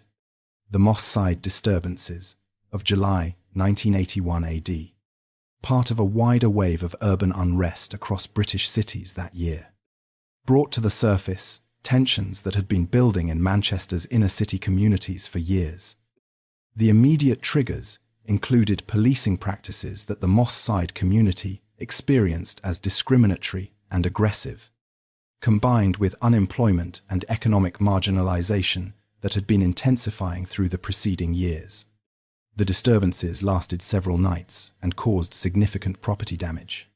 They also forced a public reckoning with the conditions in Manchester's inner-city communities that the cultural confidence of the music scene had been coexisting with but not adequately addressing. Then, on the 15th of June, 1996 AD, the IRA detonated a device in the commercial heart of Manchester city centre on a Saturday morning. According to contemporary reports, it was the largest bomb detonated on British soil since the Second World War. Over 200 people were injured. Remarkably, nobody was killed. The destruction across the Arndale shopping centre and the surrounding streets was extensive. What happened in the months and years that followed revealed something about Manchester that decades of decline had not extinguished. The city decided, collectively, and with a speed that surprised many observers, to treat the bomb not as a wound, but as an opportunity. The insurance money and government regeneration funding that followed the attack were used not simply to rebuild what had been destroyed, but to redesign the city centre on a more ambitious scale. New public spaces were created. The pedestrian environment was improved. Contemporary architecture of a quality that Manchester had not previously possessed appeared in streets that the bomb had cleared.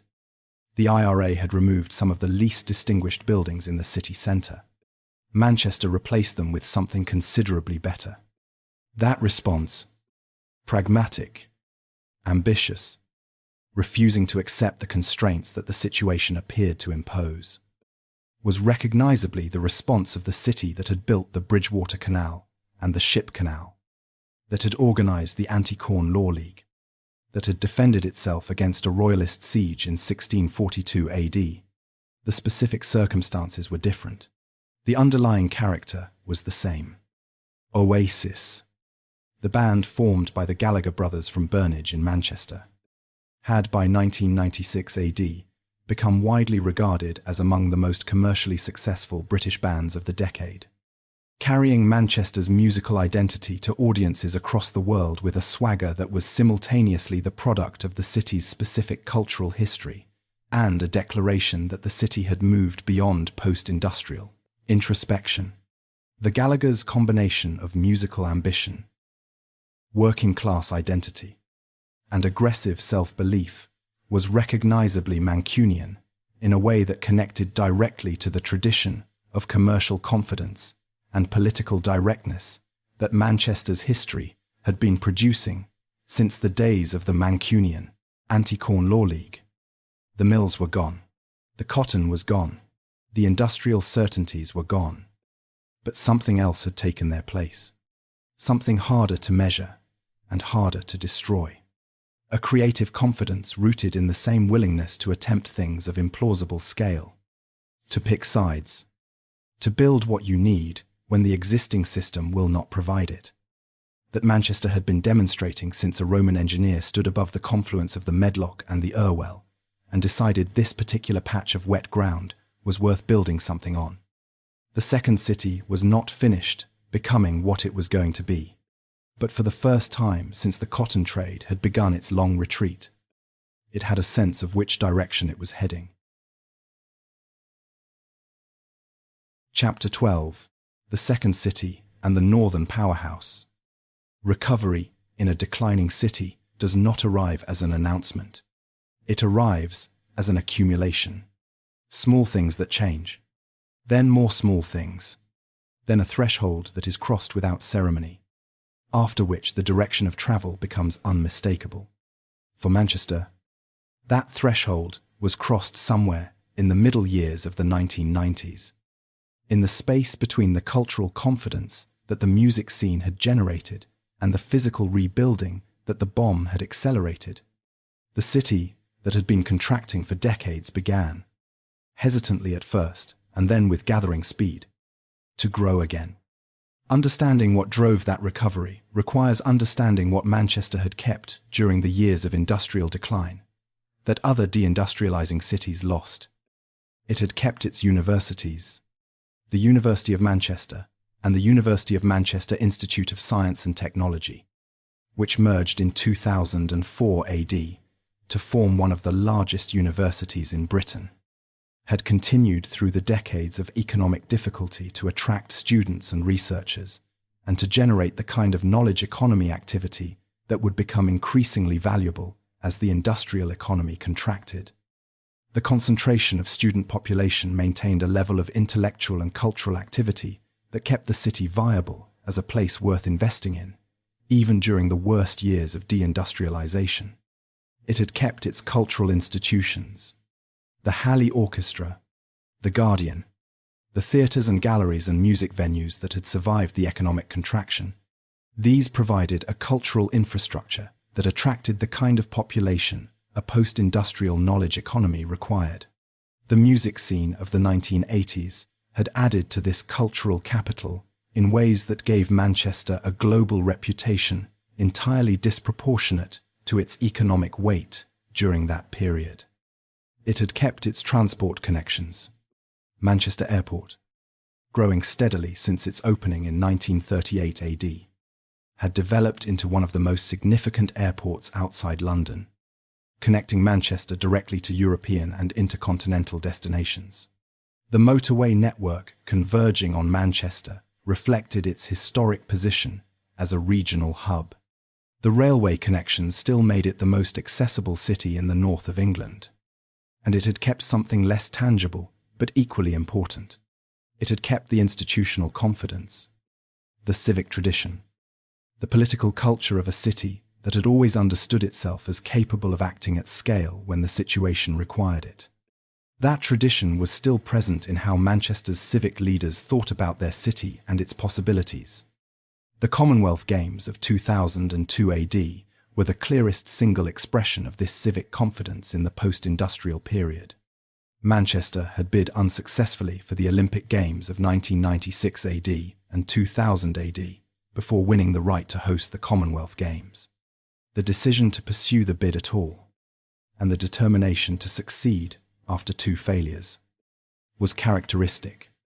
The Games were widely regarded as among the most successfully organized in the history of the Commonwealth sporting movement, and they left behind physical infrastructure, including the City of Manchester Stadium, which became the home of Manchester City Football Club, that contributed to the regeneration of East Manchester.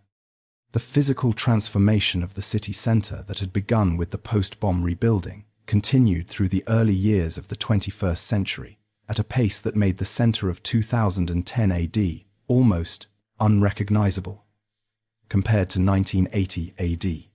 New office buildings, residential towers, hotels, and retail developments filled the sites that bomb damage. Slum clearance and industrial decline had left vacant. The Spinningfields development created a new financial and professional services district. The Castlefield area, built around the remains of the Roman fort and the Bridgewater Canal basin, developed into a leisure and hospitality destination that gave the oldest inhabited site in Manchester a new kind of life. The residential population of Manchester city centre, which had been negligible in 1980 AD, when almost nobody chose to live in the commercial core, grew to tens of thousands by the 2010s. The conversion of Victorian warehouse buildings into apartments, the construction of new residential towers, and the development of new neighbourhoods surrounding the city centre created a pattern of urban living entirely new in Manchester's history. For most of the industrial period, the wealthy had lived in the suburbs and the workers had lived in the terraced streets surrounding the mills. The post-industrial city was developing a different geography, one organised around the choices of people who were coming to Manchester because they wanted to be there rather than because the mills required them to be. The football clubs deserve specific attention in any account of Manchester's post-industrial reinvention. Not because sport is more important than other aspects of urban life, but because the global reach of Manchester's two major clubs gave the city a soft power in the 21st century that its economic output alone would not have generated. Manchester United. Under the management of Alex Ferguson, from 1986 AD until his retirement in 2013 AD, became one of the most successful club sides in the history of English football, winning multiple league titles and European honours across nearly 3 decades. The global commercial reach that this success generated, the television audiences across Asia and the Americas, the merchandise sales, the tourism to Old Trafford, gave the Manchester United brand a continuous global visibility that functioned as advertising for the city whose name the club carried. Manchester City's transformation was different in character and more rapid in its trajectory.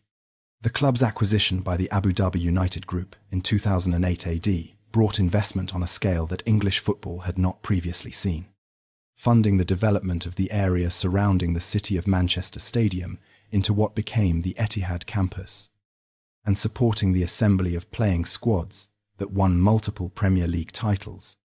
City's success under manager Pep Guardiola from 2016 AD included winning the Champions League in 2023 AD as part of a historic treble of major trophies in a single season. The Northern Powerhouse initiative, announced by Chancellor George Osborne in a speech in Manchester in June 2014 AD, placed the city explicitly at the centre of a national political argument about the geographical concentration of economic activity in England. The argument was familiar to anyone who knew Manchester's history. A city in the north of England was telling a government based in the south that the current arrangement was not serving the interests of the people it claimed to represent. The specific vocabulary was new. The underlying argument was not.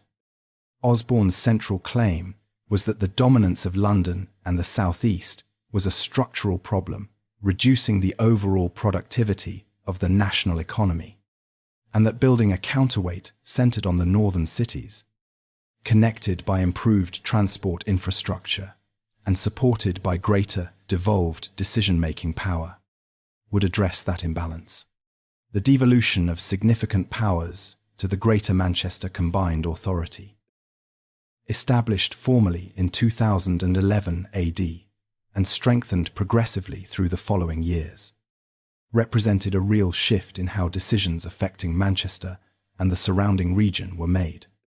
The creation of the Metro Mayor role, with Andy Burnham winning the first election to that position in 2017 AD, gave Greater Manchester a directly elected regional leader with powers over transport, housing, economic development, and elements of health and social care that no English city outside London had previously possessed. Burnham brought to the role a combination of national political experience and genuine commitment to Greater Manchester's specific interests that proved effective in a series of high-profile confrontations with central government, making him a nationally visible political figure in a way that no previous Manchester civic leader had achieved in the modern media environment. Whether the Northern Powerhouse delivered on its full ambitions was a question that generated significant and ongoing debate. Transport investment in the north of England remained substantially below the levels that early rhetoric had implied.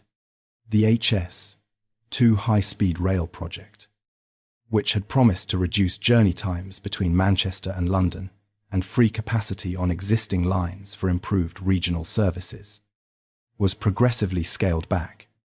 The northern leg connecting Birmingham to Manchester and Leeds, was cancelled in October 2023 AD. The decision was experienced in Manchester as evidence that the structural imbalance in infrastructure spending between London and the rest of England remained stubbornly in place, despite years of political argument about addressing it. But the devolution agenda produced genuine changes in how Greater Manchester was governed. The Greater Manchester Combined Authority, bringing together the 10 local councils under joint governance with the Metro Mayor, gave the area a capacity for coordinated strategic planning it had not previously possessed. The Health Devolution Deal of 2015 AD, giving Greater Manchester significant control over its National Health Service budget, was an experiment in integrated health and social care that attracted attention internationally as a potential model for reform. The Media City UK development at Salford Quays, built on the former docklands that the Manchester Ship Canal had once served, was among the most visible symbols of the city's post-industrial economic transformation. The BBC's decision to relocate several major production operations, including BBC Sport and BBC Breakfast, from London to Salford in 2011 AD, brought thousands of media jobs to Greater Manchester and established the region as a significant centre of the British media industry. ITV also established a significant presence at Media City UK, attracting additional media, digital, and creative businesses in ways that created an agglomeration of creative economy activity that would have been difficult to imagine in the industrial Manchester of the previous century. The universities continued to grow in scale and international reputation. The University of Manchester's Nobel Prize in Physics in 2010 AD, awarded to Andrei Geim and Konstantin Novoselov for their work on graphene, the two-dimensional carbon material first isolated at the university, was a reminder that Manchester's tradition of scientific and technical innovation, which reached back through Ernest Rutherford's nuclear physics research at the university in the early 20th century and John Dalton's atomic theory in the early 19th, had not ended with the decline of the cotton industry. The city's population was growing again. For the first time in decades, Greater Manchester, which had lost population through the deindustrialization decades, began growing in the 1990s and continued growing through the following years. By the early 2020s, the Greater Manchester conurbation had a population of approximately 2.8 million people, making it the second largest urban area in England outside London. But growth brought its own challenges. The housing affordability that had characterized the declining industrial city, the cheap rents that had made Manchester accessible to the musicians and artists of the 70s and 80s, was disappearing as demand exceeded supply. The neighbourhoods that had been incubators of the cultural reinvention were gentrifying in ways that displaced the populations that had given them their character. The question of who benefited from Manchester's recovery and who was being left behind by it was one that the city's political culture could not ignore, rooted as it was in a tradition of arguing about exactly that question across 2 centuries. The answer was not uniformly encouraging. The prosperity of the city centre and the university districts coexisted with persistent deprivation in parts of the inner city and the outer estates that the economic recovery had not reached in any meaningful way. The geography of inequality that the Industrial Revolution had written into the city's physical structure had proved remarkably resistant to the forces of regeneration. The pandemic was coming, and Manchester, with its newly empowered regional government and its particular tradition of resisting central authority when it believed that central authority was wrong, was about to find itself at the centre of one of the most publicly contested episodes of the entire national response to it. Chapter 13. After the Pandemic. Manchester 2020 to 2026. On the 23rd of March, 2020 AD, the British government announced a national lockdown.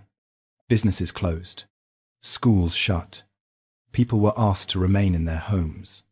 It was the most significant restriction on daily life that the British population had experienced since the Second World War.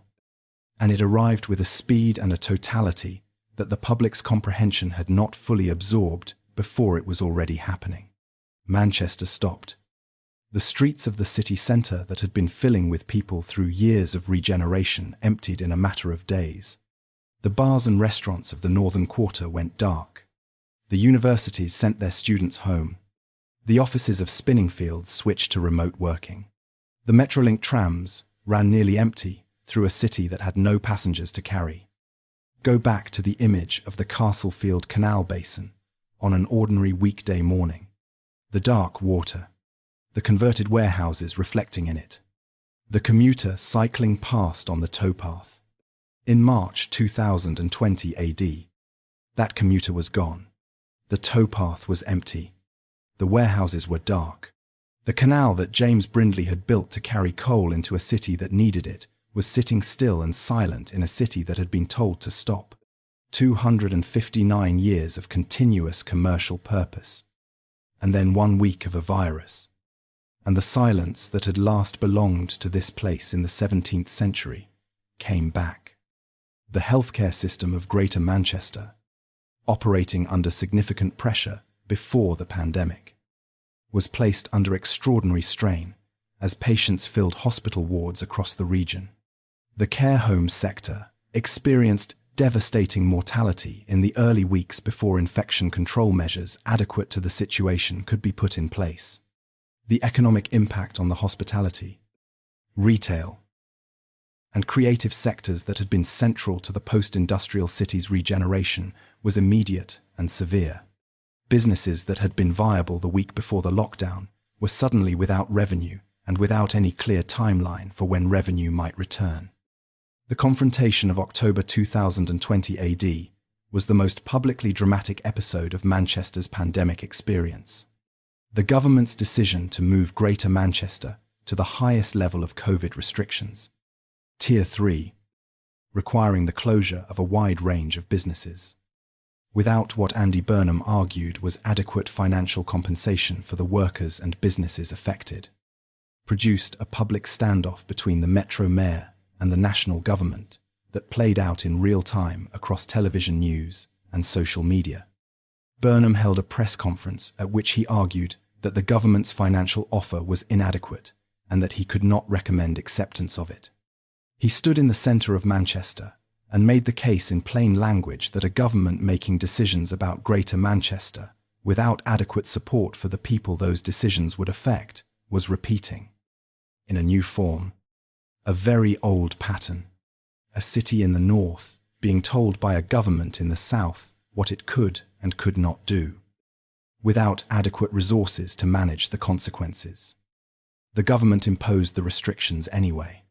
The confrontation ended without resolution on the terms Burnham had sought. But the episode had demonstrated something about Greater Manchester's political capacity that had not been visible before. A regional leader with a democratic mandate and a genuine institutional base could, in the right circumstances, force a national political argument about how decisions affecting major urban regions were being made. It was, in that sense, recognizably Mancunian. The argument was lost in the short term. The argument continued. The longer-term economic consequences of the pandemic on Manchester were complex and in some respects counterintuitive. The shift to remote working that the lockdowns had enforced accelerated changes in how people related to urban space. If a significant portion of the workforce that had been filling Manchester's offices could work effectively from home, the demand for office space and the commercial activity that office workers generated was going to be structurally different from what it had been before the pandemic. This created both a challenge and an opportunity. Office vacancy rates rose as companies reassessed their space requirements. Some of the hospitality and retail businesses that had not survived the lockdowns did not reopen.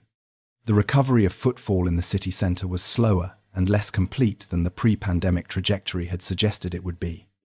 But if the geography of work was changing, Then the factors making Manchester attractive as a place to live, rather than just a place to work, became more important. Manchester's cultural offer, its housing relative to London prices, its university population, its transport connections, its particular identity. All of these became more relevant to the decisions of mobile workers choosing where to base themselves. The evidence through 2021 and 22 AD suggested that Manchester was benefiting from this shift. Population continued to grow. The residential development pipeline continued to add new housing to the city centre and inner districts. The universities maintained their student populations and research activity. The B network, Greater Manchester's integrated transport system that began operating in 2022 AD, brought bus services back under public control for the first time since deregulation in the 1980s. As of the mid-2020s, it represents the first bus franchising system in England outside London, an attempt to create the kind of integrated public transport network that the fragmented, privatised system had failed to provide. Early assessments pointed to genuine improvements in service, reliability, and network coherence, though a full evaluation of the scheme's long-term impact remained ongoing at the time of this account. The technology and digital economy cluster that had been growing in Manchester through the preceding decade continued to develop in the post-pandemic years. As of the mid-2020s, Manchester was appearing in various assessments of European technology locations as a place of growing importance, drawing companies and talent from London and from continental European centres. This cluster remained considerably smaller than its equivalents in major European technology cities, but its growth trajectory was being watched by those who track where the next generation of significant urban economies might emerge. The graphene research that had won the Nobel Prize in 2010 AD had developed through the following years into a broader cluster around advanced materials and their applications. The National Graphene Institute opened in 2015 AD, and the Henry Royce Institute for Advanced Materials Research, headquartered at the University of Manchester, represent an ongoing attempt to translate world-class fundamental research into commercial applications that could generate technology companies and high-value manufacturing activity. Whether that translation is happening at sufficient speed and scale to generate the broad-based prosperity that Greater Manchester needs remains. As of 2026 AD, an open and actively contested question, the housing crisis that had been building before the pandemic intensified in the post-pandemic years. House prices and rents in Manchester, while lower than London, had risen substantially relative to local wages. The supply of genuinely affordable housing was inadequate to demand. Greater Manchester's combined authority responded with new planning frameworks. Investment in social housing through the authority's own development capacity, and advocacy for national policy changes that would give the region more financial control over affordable housing development. The results were real but insufficient to address the full scale of the problem. Manchester was discovering, as many successful cities have discovered before it, that the success of urban regeneration creates pressures that the political and financial tools available to urban governments struggle to manage. Success generates demand. Demand drives up prices. Rising prices make the city inaccessible to the people who were there before the success arrived. It is a problem without a simple solution. It is a problem that Manchester's entire history suggests it will keep arguing about rather than accepting. Stand anywhere in Manchester today, and the layers are present if you know how to read them.